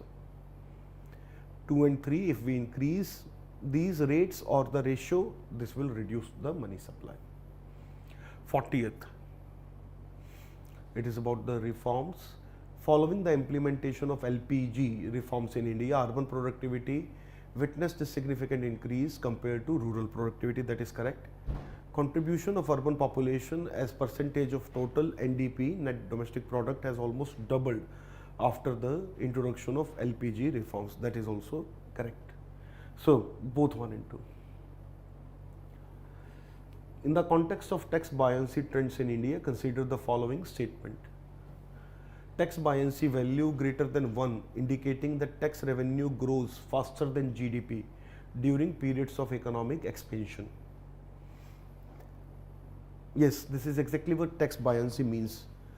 Buoyant tax means where tax revenue grow faster than the GDP.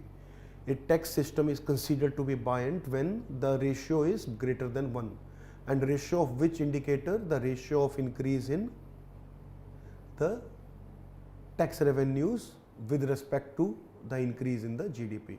So, if GDP increases by 20%, but the government revenue increases by 25%, we will say the tax system is buoyant. Means government does not have to introduce new taxes. As the size of GDP increases, government's budgetary commitment increases, automatically the tax revenue also see a rise, and government do not have to worry about increased burden of the higher economy or bigger economy. India's recent tax buoyancy is primarily attributed to the implementation of GST. So, recently there has been tax buoyancy in the last 2 to 3 years, particularly from 2022, 23, 24. Now, there has been significant increase in the tax to GDP ratio, and largely it is GST which is responsible for it. Okay, but recent, because it is said, we can consider it to be correct. Okay, but it is only 2 to 3 year phenomena. Third, tax buoyancy in India has consistently remained above 1 throughout the last decade, indicating a highly responsive and predictable tax system. This is wrong. There has been time of struggle as well when tax revenues were not doing very well, particularly after demonetization and introduction of GST. 2018, 2019, 20, 21, these were the bad years, and then the tax revenues were not increasing well. So, third is wrong. Okay. This you can read the hints. Okay, this is about the institutional structure and indirect question absolutely. Which of the following have occurred after its liberalization of economic policies in 1991? The manufacturing sector has grown annually by more than 10%. This is wrong. Worker productivity only in urban areas have increased. This is wrong. Private investment in agriculture have increased significantly. Even this is wrong. Significantly they have not increased, they have increased. So, none of the above should be there. This you can check with the hints again. 90th, with reference to agriculture sector in India, consider the following statement. Again, this is about a trend, you can check with the hints. Okay.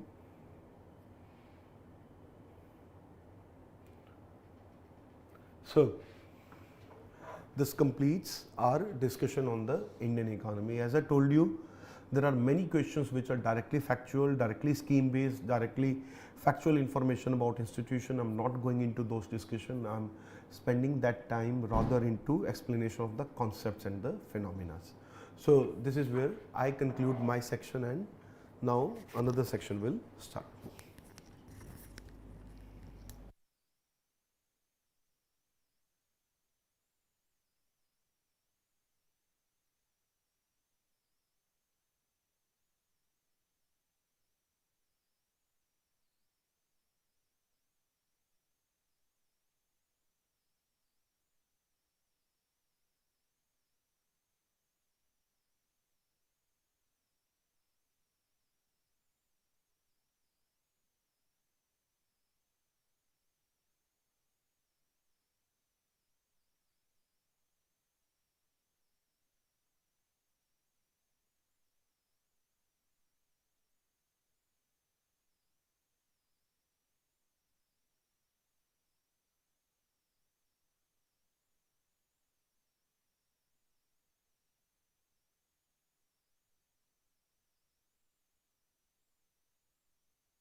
Hello everyone, my name is Abhishek Saxena and I am here to discuss the questions for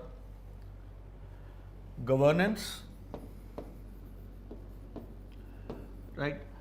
So, there are going to be 6 questions from governance in this particular paper, and then there are certain miscellaneous questions which we really cannot slot in a particular subject, but closely resemble the current affairs and the government's activities. So there are those 5 questions. So there are going to be total 11 questions that I'll be dealing with.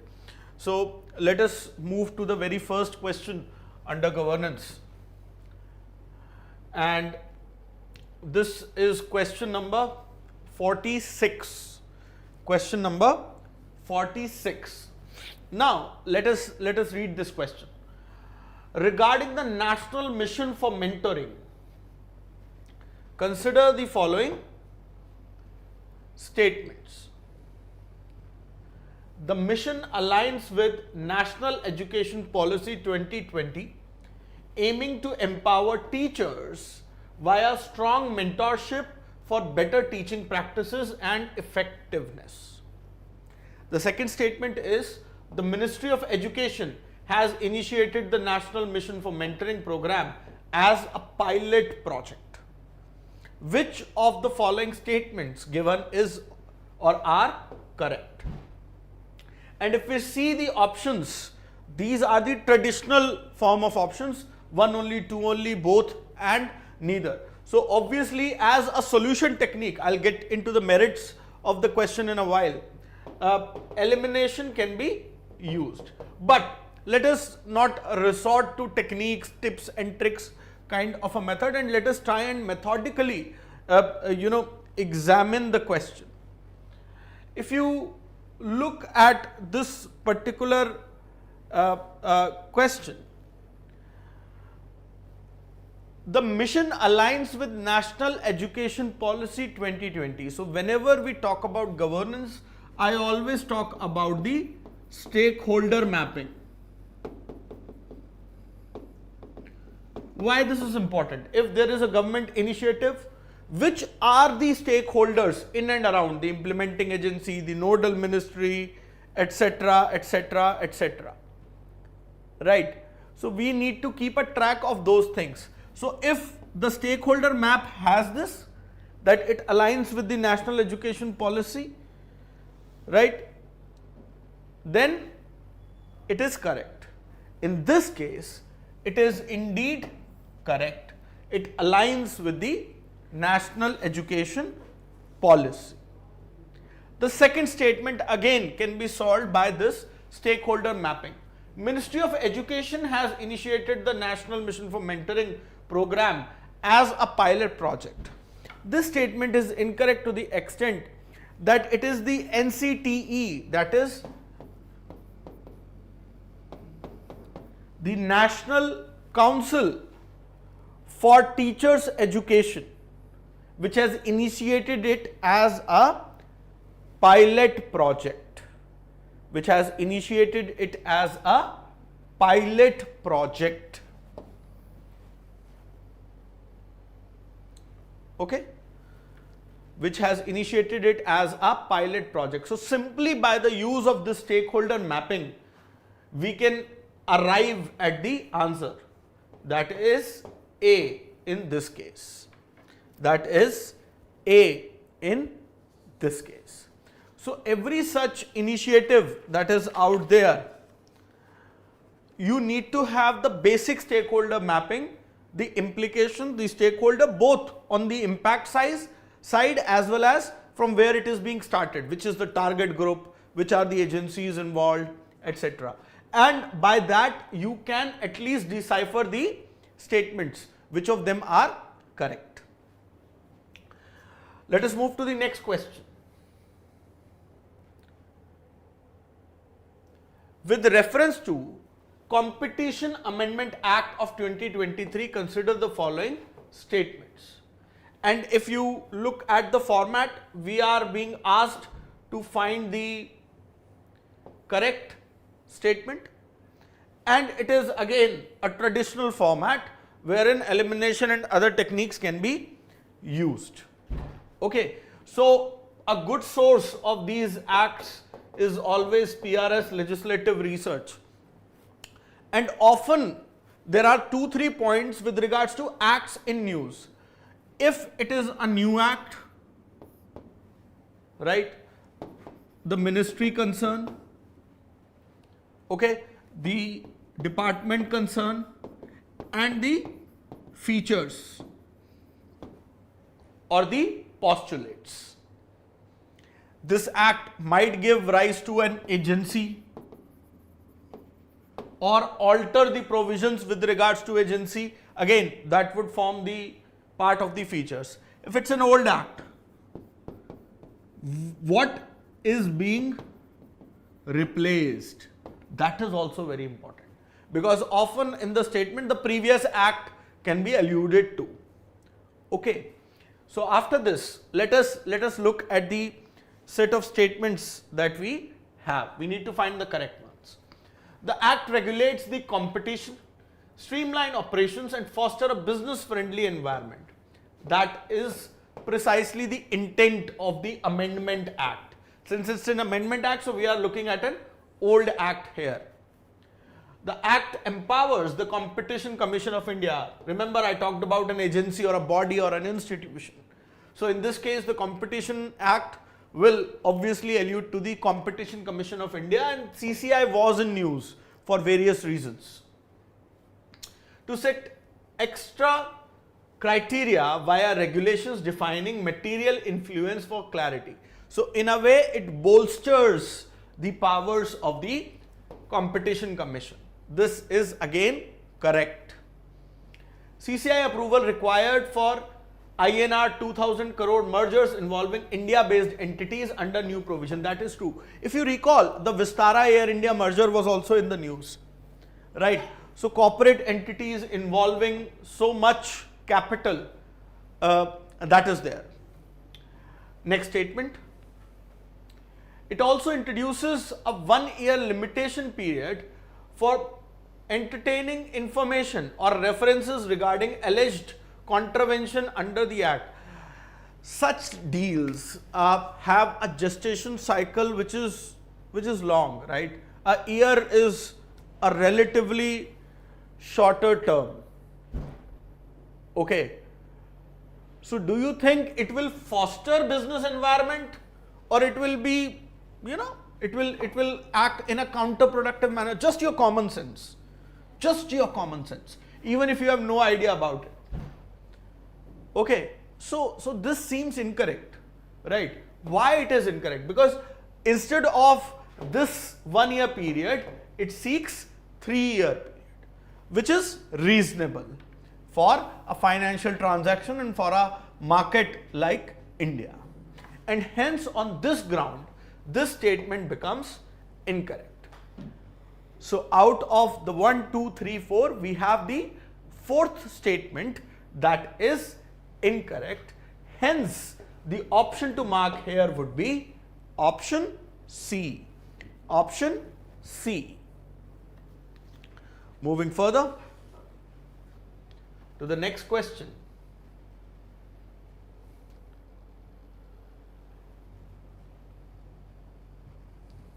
Which of the following statements is not correct about e-Jagriti portal? E-Jagriti portal. So there are certain themes which I want you to remember. For example, the portalization, apps, and things like One Nation, One Dash.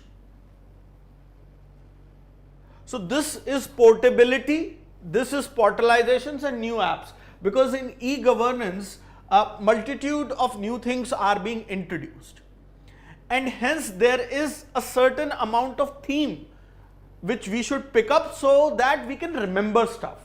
Also, with regards to this, I will again talk about the stakeholder map, the agencies, the target groups, the features. And whenever we talk about e-governance, there are certain facilities of e-governance, and I am giving you a sort of a conceptual background so as to understand how do we actually remember the information or process the information. E-governance actually bridges the gap of availability, access, affordability, delays, transparency, accountability. So any e-governance portal would be doing these things. and there is a philosophy which is going on, ease of living. Right? Apart from this, so if we make a conceptual map like this, it will be easier for us to remember. There are many portals which are coming up. For example, Bima Sugam, which is being touted as the UPI movement for the insurance sector. Right? So you have a CoWIN portal, you have a Pragati platform, etc. So these things have been in news. Okay. So let us look at the set of statements that we have, and we are talking about e-Jagriti. Often, at least through name, we can identify, okay, what is it regarding, but often with names like these, it gets difficult. So if you know this, then it becomes somewhat easy. Now the first statement is, it embodies the fusion of electronics, justice, grievance redressal, information technology and innovation. If you look at this particular statement, this is correct. Remember, often when we look at the portal, e-governance, etc., we are looking at the, if we look at the state, executive, legislature, judiciary. Often our attention is on the executive, what the government, the Prime Minister, the Chief Minister, the Council of Ministers is doing. But there have been initiatives which are being taken by judiciary and legislature as well. For example, e-Vidhan in legislature, SUPACE, judiciary. Right? So keep an eye on these developments as well, because they are easy, but it is just that they don't get that sort of a limelight. Okay, and hence it is important to look at. Well, the first statement is correct, so it cannot be our answer. It aims to streamline and enhance every facet of case management process. That is also correct. It empowers users with seamless, user-friendly tools that minimize redundancy and reduce human interventions and automate workflows. That is the idea. True. Next, it operates solely within the framework of Consumer Protection Act of India. Well, this is incorrect. Consumer Protection Act, especially 1986. That is incorrect. If you look at e-Jagriti portal, it actually operates within the framework of both the Consumer Protection Act 1986 and the Consumer Protection Act 2019. Right? Both the Consumer Protection Acts are in place. It has not negated the 1986 one, and that is what I was talking about, the stakeholders and the legal entities which are there. So this statement is incorrect, hence our option is D. Option is D. Moving further.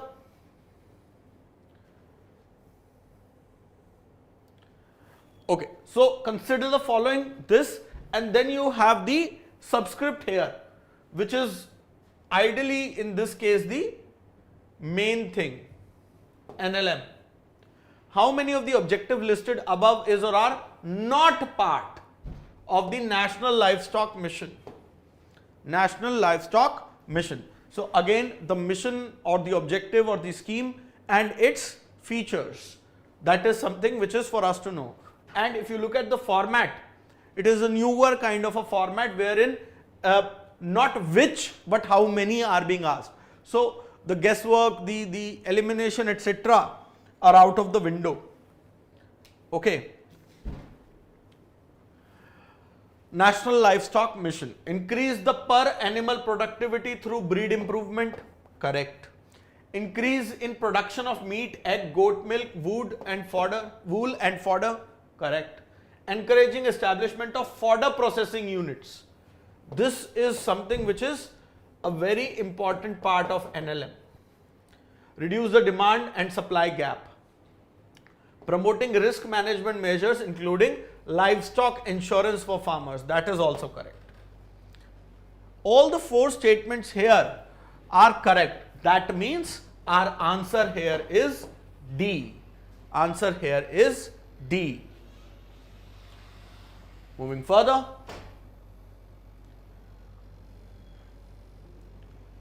Consider the following statements regarding the aspirational blocks program. So, aspirational blocks program is fairly a new idea or not? Well, the idea is old, but the program is new after the immensely successful aspirational district program. So, I should know this. So, if I know aspirational district program well and I know the stakeholders, the mapping part that I have talked about well, we can answer this question in a fairly easy manner, right? So, we need to find the statements which are correct. Aspirational blocks program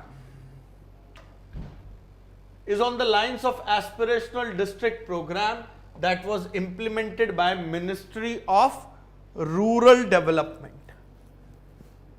You will say, okay, this seems pretty correct, but is it? Was aspirational district program actually implemented by Ministry of Rural Development? No. And that is where the stakeholder mapping comes handy. It was implemented by Niti Aayog. You will see that a lot of concepts are not eluded. It is just through stakeholder map, the funding, the basic features, you can answer the questions. So, it was by Niti Aayog. The format is traditional. So, this statement becomes incorrect. So, the moment this statement becomes incorrect, I can straight away rule out option B and D. Option B and D. However, I should not jump the gun and look at the question statement wise. Remember, even if by elimination or by anything you have deduced somewhat an answer, that answer might be correct or incorrect, always read the entire question. Why? Because your deduction might be incorrect and that might lead you to mark the wrong option. Second, the aspirational blocks program was selected by an interministerial committee in consultation with central government. This statement is incorrect. Rather, it was an interministerial committee but with the state government. Why central government? Central government actually initiated this. So, logically, just based on the logic, this statement is incorrect.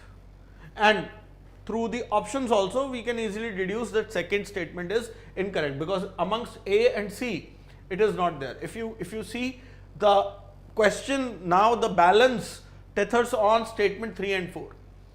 The program developed on the basis of an index using Mission Antyodaya and socio-economic caste census data. This is correct. The program, the initial data inputs were taken from here. Remember the stakeholder mapping, the entities involved. Next statement. The capacity building part. Capacity building under ABP includes enabling the stakeholders with the necessary expertise, knowledge and assets required for effective execution plan. That is also correct. Remember, it's a scheme which converges a lot of schemes at the district level. That is why aspirational districts. Similarly, a similar thing is happening at the block level. So, this statement is also correct. By the way, if we look at the options and we were left with A and C, the statement 4 had to be correct. It is just the statement 3 whether this data is used or not. And hence, the answer to this question is option C. Option C. Moving on to the next one. So, basically it's a program and scheme, sort of a mapping, match the following, right, and we need to find the correct option. Okay. So, you have 1, 2, 3, 4, 5 here, and you have A, B, C, D, E here, and there are codes, right? Please pardon the formatting. A certain code has been shifted here. So this is A. Okay. So we have to actually match them. So simple program and objective mapping. So this is a factual question. But still, if you look at all of them are largely fellowships, research.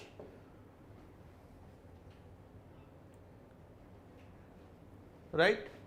Now, I mean, it is logical, and I'll start from the series Ramanujan Fellowship. Ramanujan Fellowship. It is about mathematics, scientists, etc. Why will it allow somebody to draft a private member bill? Okay. Why will it allow like that? Okay. On the contrary, it matches with the brilliant Indian scientists and take up here. Right? While the LAMP Fellowship is for private members. So it is just this mapping, right? I won't get into the details of it in the sense that you all have the supplementary notes and the answers. Okay, or a simple Google search can provide you the objective. It is the technique in the examination that you should be aware. Okay. So the answer to this question is option D. Option D. That is the correct answer. The Weber Fellowship for scientists of the Indian STEM diaspora can apply under this program. STEM program is about women scientists can work in research labs. LAMP Fellowship, fellows can draft private member bills.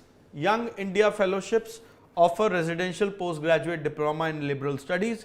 Ramanujan Fellowships for brilliant Indian scientists and engineers from outside India to take up scientific research positions in India.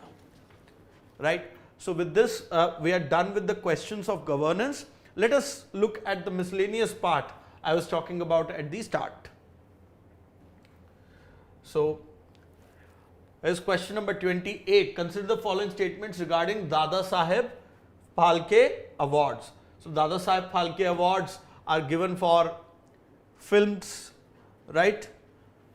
That is the conventional wisdom. Okay. So, let us check. How many of the above statements are correct? And it is again the how many format, the newer sort of a format that is there.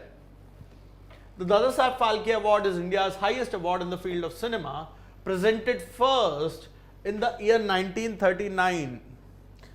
Well, it was first presented in the year 1969. Also, if you look at the Indian cinema, the first talkie comes in 1930s. And Dada Saheb Phalke is actually the pioneer of Indian cinema in the early decades of the 20th century. So it was a bit rich for British to actually award Indian cinema when it was distributing the titles of Rai Bahadurs. Right. So this statement on the face of it seems incorrect any which ways. Right. The next is presented annually at the National Film Award ceremony by the Directorate of Film Festivals, an organization set up by Ministry of Culture. Well, everything is correct except the fact, remember the stakeholders again. Who does what? It's not by Ministry of Culture, rather by Ministry of Information and Broadcasting. So this statement again is incorrect. Now, I have none option as well. So I will have to actually check the veracity of the third statement. The award comprises Swarna Kamal medallion, and this is correct. If there would have been Swarna Kamal medallion only, then this statement would also have been incorrect, because Swarna Kamal medallion is one part along with a shawl and a cash prize of rupees 10 lakhs. right? So that is there. So this only part is something that you need to be beware. Always in the preliminary examination, wherever there is word only, double check it. Okay? So the answer is option A. Option A. Moving further to the next one. Who among the following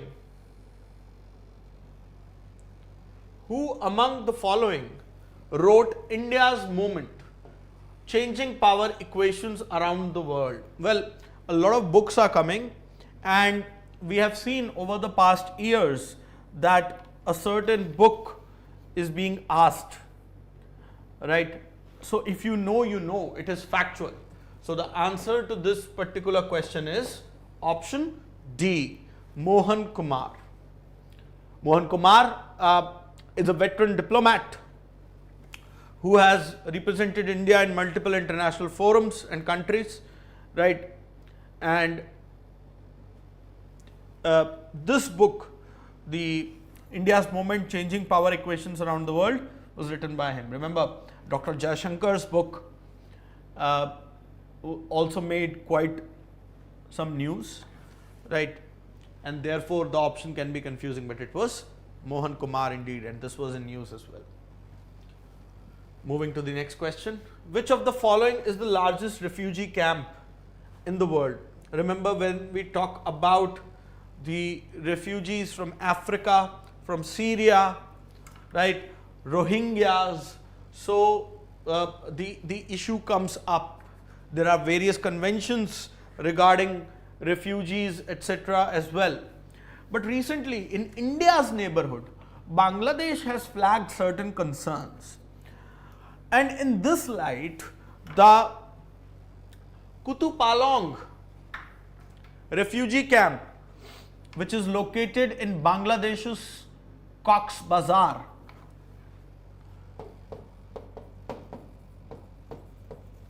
came in news, and it is the largest refugee camp. Obviously, we are talking about the Rohingyas, which allegedly face persecution in Myanmar's Rakhine state, and has been operational for quite some years now, right?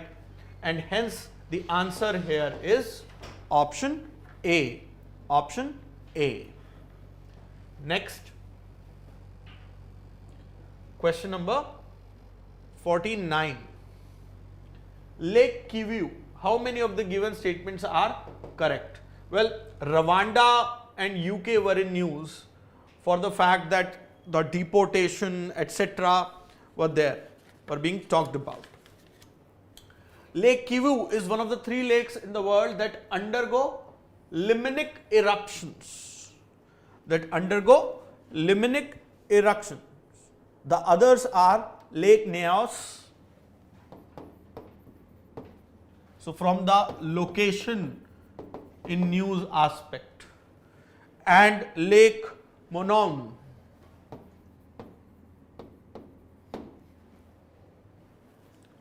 Okay, basically the limnic eruption would mean where the deep water gets overturned in stratified layers and releases the dissolved carbon dioxide. So this is correct. Next statement.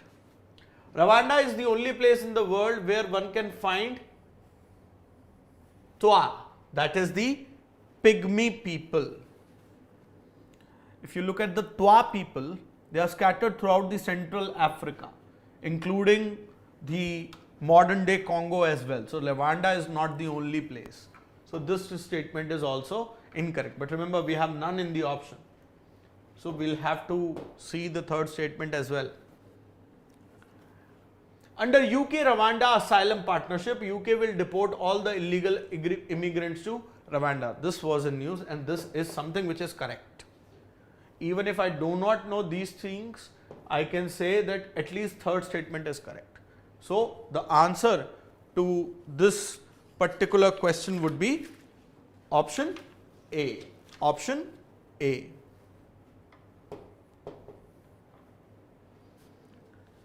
Next, And the last question. Which of the following group of countries forms the part of the lithium triangle? And this was in news because India was actually talking about investing in Chile and these regions, because a lot of these lithium reserves are with China and the global dominance and all that stuff was in news, right? And the lithium triangle, the terminology came in news, and the answer to this question is D. Chile, Argentina and the state of Bolivia. Okay. So with this we have ended the portion of governance and miscellaneous parts. Soon another faculty will be here to discuss the remaining portions. That's all. Thank you.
Hello everyone, this is Viraj. Welcome to the discussion, and I hope you are doing well with respect to your health and with respect to your padai both. Let us focus on the question, and through it let us try to understand what UPSC expects from you this year. Okay, questions are been set in such a way that we have tried to in a way predict based on our experience and way in which UPSC has been asking the questions.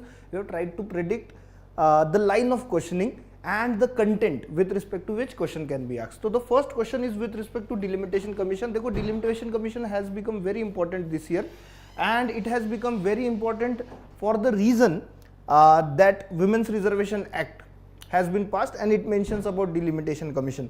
We are also going through a general election, because of which delimitation and delimitation commission is in news. So what is the question? Which of the following statements are correct as per the Constitution of India? Okay, the first statement is the Parliament of India has power to make provisions with respect to delimitations of constituencies of Lok Sabha but not of Vidhan Sabha. Absolutely wrong. Parliament of India can make provisions with respect to the constituencies of both Lok Sabha and Vidhan Sabha. Alright, State Legislative Assembly has no power to deal with it. Second statement, the validity of law made by Parliament of India with respect to delimitation of constituencies shall not be called upon question in any court of law. This statement is correct. This statement basically is correct. Dekho, whatever power is with delimitation commission is basically the power of Parliament. It is Article 82 of the Constitution which grants Parliament power to make law with respect to delimitation, and to do so Parliament has been given liberty. Under that power, what Parliament has done is it has created delimitation commission. Alright. So any act, delimitation act was first and foremost enacted, and through a delimitations act, delimitation commission was created. So any act basically done by delimitation commission is the act done by Parliament itself. So second statement is correct. So if we have to select the correct option, it is B, only 2. Alright, let us move on with respect to delimitation commission. Now dekho, in your supplementary notes we have provided enough information, and information which is based on previous year's questions. So if the question tends to come, it will be more or less on the information provided in the supplementary notes. So please go through supplementary notes. Alright, let us go to question number, let us now go to question number 22nd. Okay, what is question number 22nd?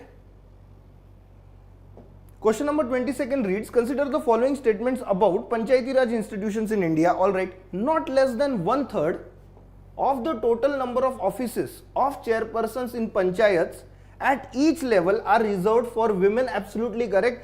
Dekho, reservation for women in panchayat is very important, again because of reservation, Women's Reservation Act and 106th constitutional amendment. Alright, because now reservation provisions are made with respect to parliament and state assembly. With respect to parliament and state assembly, what has also happened? Women's reservation in local bodies has come into news. Alright, so you need to know some basic provisions with respect to reservation for women in local bodies. So first is absolutely true, 1/3 reservation, 1/3 seats are reserved for women at all level of panchayats and with respect to the position of chairperson also. Second statement, reservation for scheduled caste and scheduled tribes are provided for at all the 3 levels of local bodies. Yes, they are provided with respect to all the 3 layers of local bodies. They are provided at all the 3 local layers of local bodies. The quantum of seats reserved, basically the quantum of seats reserved depends upon the population of SCs and STs in that particular state. So 73rd Constitutional Amendment Act does not say that 9% reservation has to be provided for SCs or 10% reservation has to be provided for STs. It provides for reservation of SCs and STs in local bodies, but it says that the quantum of reservation will be decided by the state government based on proportion of population of SCs and STs in that particular state. Alright. Third statement, states can provide for reservation for other backward classes if needed. Yes. Yes. OBC reservation is completely to be dealt with the states.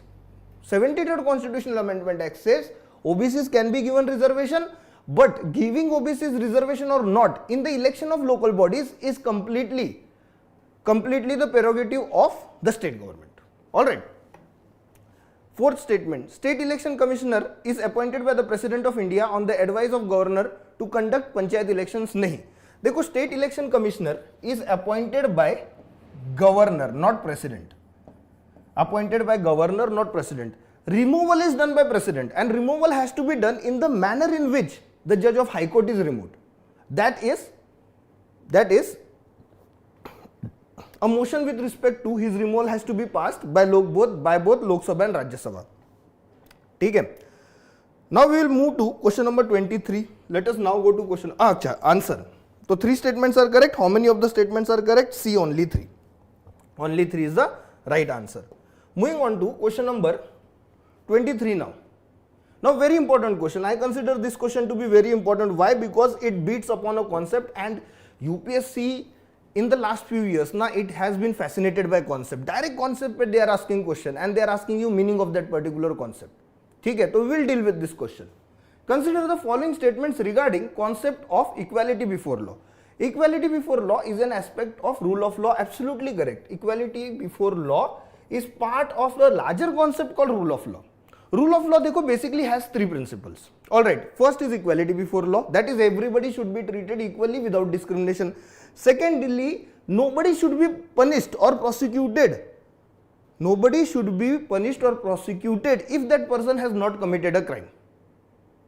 A person can be prosecuted only if he commits a crime. If he commits an act which at that point of time is defined as crime. Alright. Third, constitution is product of law. Third principle of rule of law is constitution is product of law. In India, we believe in the first 2 principles of Dicey. Dicey is the one who gave rule of law principle.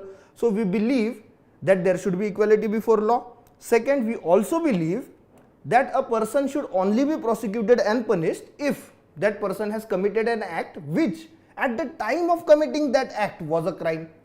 Third, we do not believe. We say law is the product of constitution.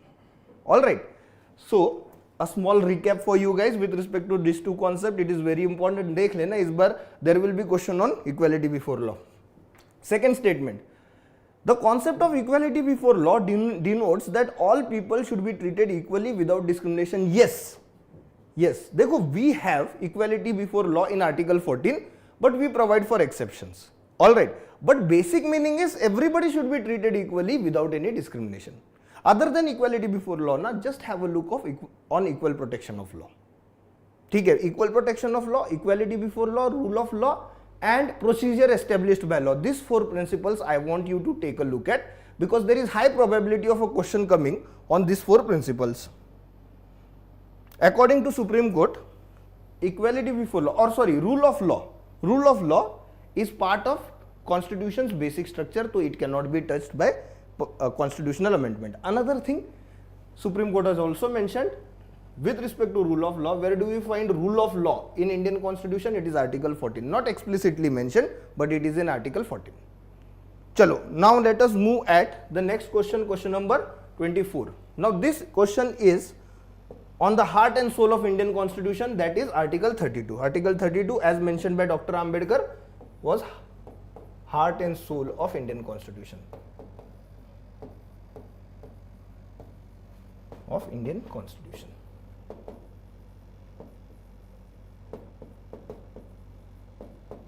Now let us look at the question.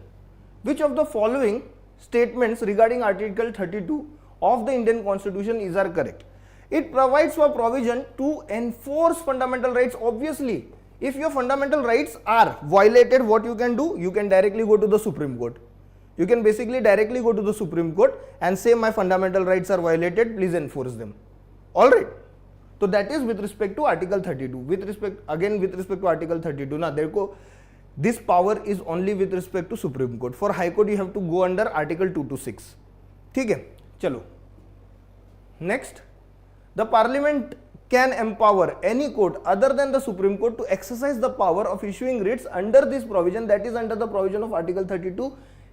This is a correct statement. Article 32 clause B mentions it. Alright. So Parliament basically can create a court which will look into writ jurisdiction provided under article 32. ठीक है. So both the statements are correct. Our answer will be C. Both 1 and 2 are correct. Not only create another court, but any existing courts, any existing court, to that existing court also Parliament can give the power of article 32. Remember that. So both the statements are correct. Our answer is both 1 and 2. Moving on to question number 25. Now this question is important from the point of view of current affairs. Article 19 and Article 21 have been in current affairs. देखो 3 articles have been in current affairs. 19, 20, 21. ठीक है. I will just let you know why. अभी करेंगे. Don't worry. Question number 25. Consider the following statements regarding right to freedom of speech and expression guaranteed by Article 19(1)(a) of the Constitution. Okay. So what right does 19(1)(a), that is right to freedom of speech and expression, give? That we have to discuss over here, or that we have to locate over here. First statement, it explicitly provides for right against phone tapping. Nahi, not explicitly. देखो, most of the rights provided by 19(1)(a), that is freedom of speech and expression, they are not explicit. They are not explicit. ठीक है. Supreme Court, through the interpretation of 19(1)(a), has basically provided that 19(1)(a) includes right against phone tapping. ठीक है. It includes right to create advertisements, it includes right to create songs, right to create sculptures. Alright. So these are not explicit, these are implicit. Supreme Court has interpreted 19(1)(a) in such a way that these rights are now being provided. Second statement, enforcement of it against both state and private individual is explicitly mentioned in the Constitution. Nahi. Constitution only mentions enforcement of Article 19(1)(a) against state, not private individual. Private individuals ke against you can enforce it now, because Supreme Court in a recent judgment said 19 and 21 can be enforced against private individual also. That is the latest Supreme Court judgment. But it is not explicitly mentioned, it is a product of interpretation. That is why I was saying 19 and 21 are important. Alright. Other than that, what I would say is also take a look at 20. Why? Because right to remain silent has again been emphasized by Supreme Court, which is in 20. Chalo. How many statements are correct here? Over here, neither of the statements are correct. Neither of the statements are correct. Your answer will be D. 26.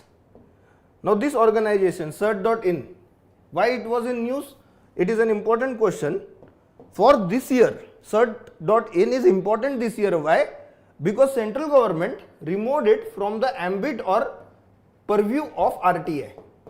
So now you cannot basically seek information with respect to this organization under RTA. Let us see what the question is. Consider the following statements regarding cert.in. It functions under the Ministry of Electronics and Information Technology. Absolutely correct. This statement is correct. Remember the ministry, most of the time when they ask you about a particular governmental department, a particular governmental organization, ministry becomes very important point.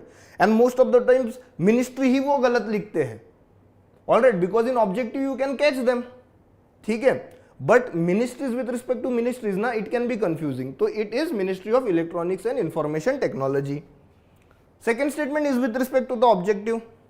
It has been tasked.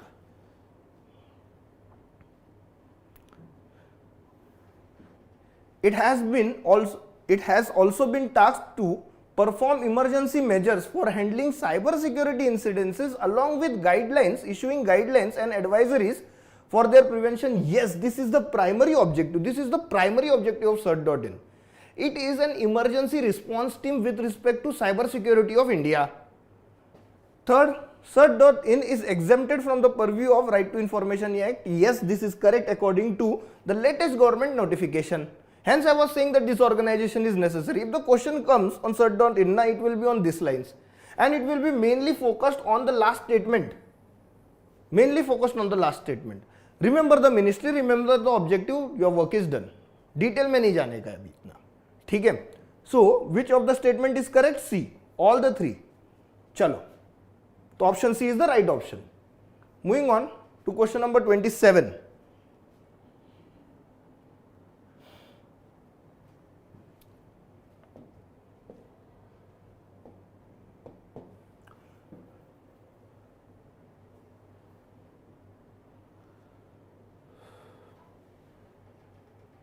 Okay. Consider the following statement about National Commission for Scheduled Caste. It is a constitutional body. This is the first statement. There has been a typographical error over here. Don't worry about that. So, first statement is correct. It is a constitutional body. Second statement is the chairman, the chairperson and members of National Commission for Scheduled Caste are appointed by President of India 100%. देखो all the important members with respect to all the central level, important commissions, important committees, their chairpersons are appointed by the president. Only there are two exceptions. Alright, deputy chairman of Niti Aayog and CEO of Niti Aayog. Alright, these two are the only exceptions. They are appointed by the Prime Minister. Otherwise, all the important dignitaries at the central level are appointed by the President of India. So, first statement is correct, second is correct. The commission, while investigating, has the power of civil court. Yes, it has the power of civil court, but look at this word, while investigating. ठीक है? While investigating, it has the power of civil court, that it can enforce the attendance of witness, it can make government documents to be produced before it. Alright, all those powers or statement may be made before it are considered to be statement before a civil court. So all those particular powers for the purpose of investigating a particular incident, for that purpose the commission basically has the power of civil court. Though it does not have the power of civil court when it comes to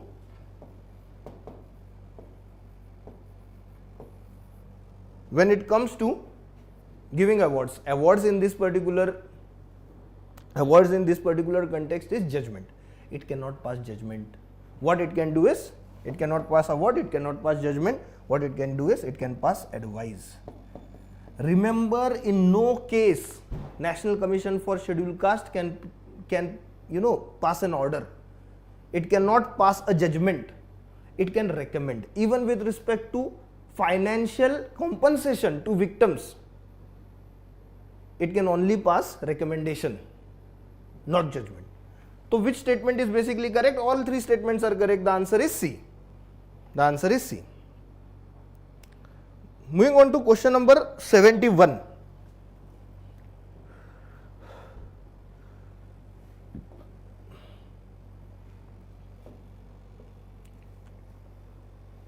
Consider the following statements regarding 6th schedule of the Indian Constitution. Now the questions have been consistently asked on 5th and 6th schedule of the Constitution. Dekho, this area is forgotten by aspirants, but this is one of the most area. Every year there is a question on 5th or 6th schedule and a simple question.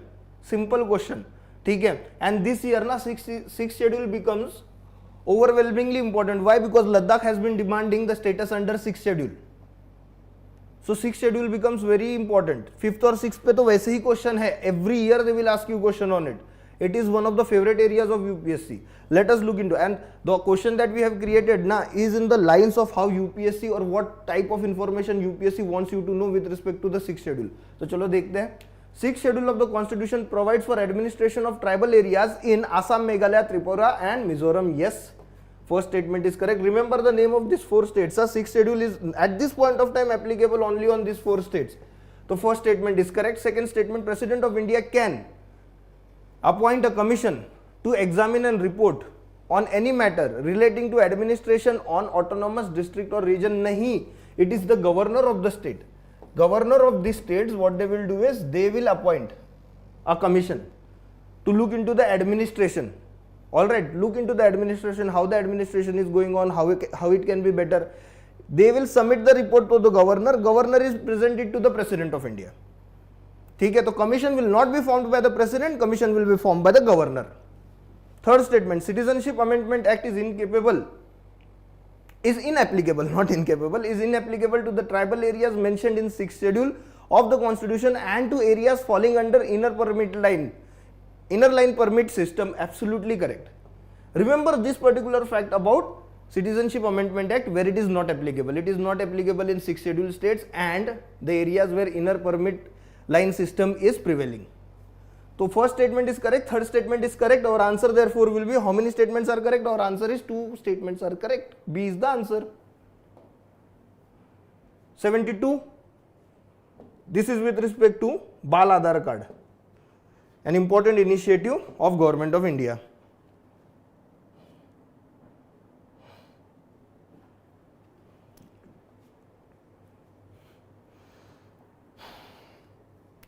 Harish पानी मिलेगा.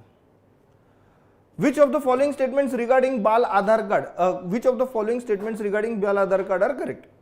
Or consider the statements with respect to Bal Aadhaar Card. First statement, it is issued to children below the age of 5 years. Yes, correct. No biometric data of child in whose name it is issued shall be required. Yes, because fingerprints of those children do change with age. After till a certain age, it does change. Even with respect to iris, तो biometric data is not taken of children below 5 years जिनका बाल आधार card बन रहा है. ठीक है, बाल आधार card shall contain 10 digit unique identification number. How many of the statements are correct? देखो, third statement is not correct because unique identification number will be of 12 digit, not of 10 digit. It will be of 12 digit. So first and second statement are correct. Option here is B. Only 2 statements are correct. Now coming to National Turmeric Board. Now this question was adopted by us because 2 years ago Tea Board was in news and UPSC did ask question on Tea Board. In the same way, this year Turmeric Board is in news. Hence it is our imagination or it is our thinking, not imagination, it is basically our thinking that Turmeric Board can be picked up by UPSC for setting up a question. Let us look into it. Let us look into it. Which of the following, just give me a minute guys, let me have some water.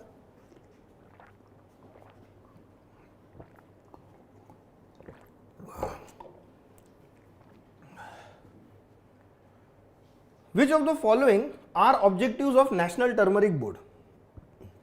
First, initiate awareness campaign promoting the health benefit of turmeric to elevate its consumption within India. Absolutely correct.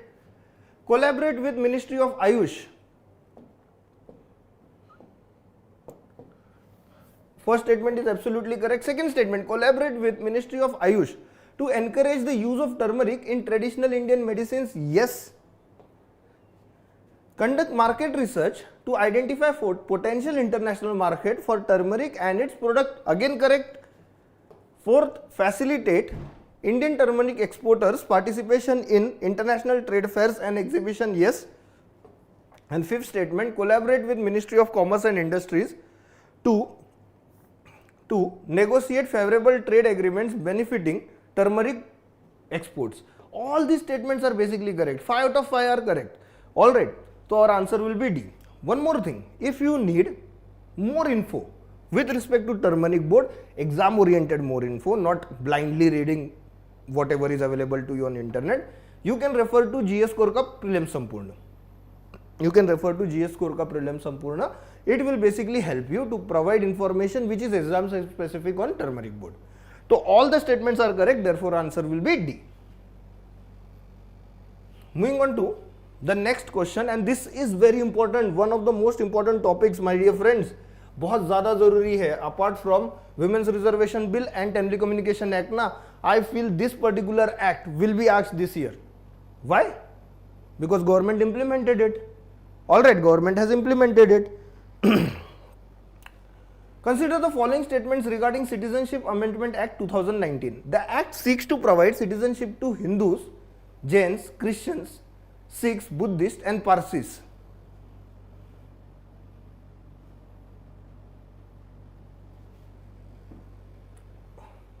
Who came to India on or before 31st December 2014 from Bangladesh, Pakistan and Afghanistan. Yes, and guys, please remember this statement. This is the objective statement of the act, and if the question comes, it will be more or less on this statement.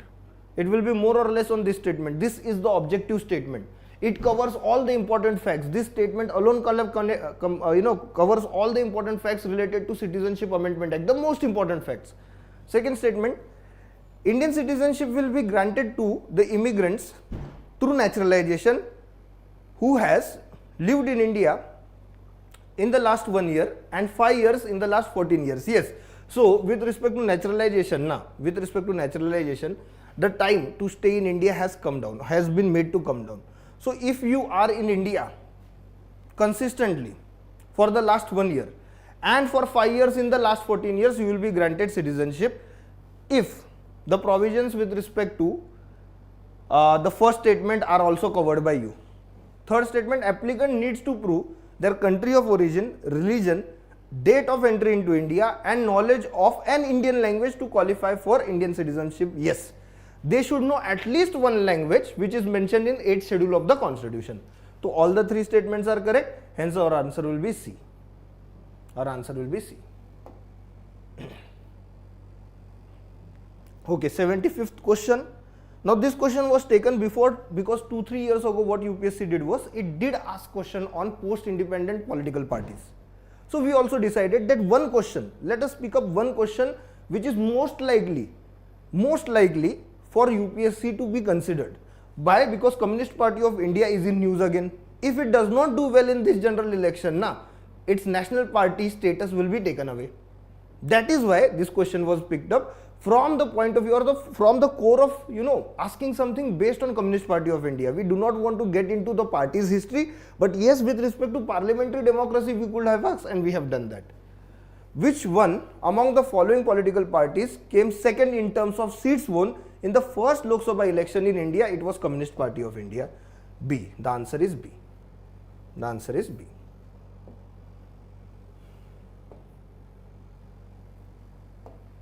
Now let us move to okay, we are done with polity.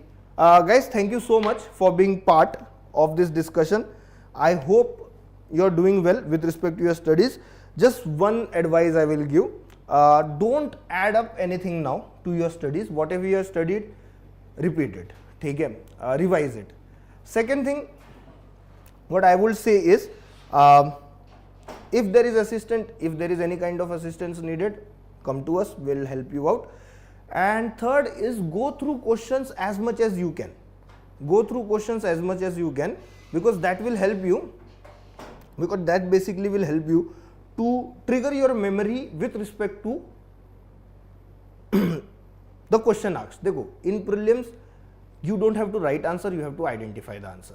And for the purpose of identifying the answer, now, if you go through the pattern in which the question is asked, if you go through that pattern and again and again, you are better trained. You basically are better trained. Don't worry with respect to exam, the result of exam, give your best, giving efforts is in your hands. Result, let us see what happens. Let's hope for the best. Again, I will say, if there is anything that you want us to do for you, please let us know. We will try to do it. We will try to assist you. We will try to push your result ahead. Thank you so much. Bye.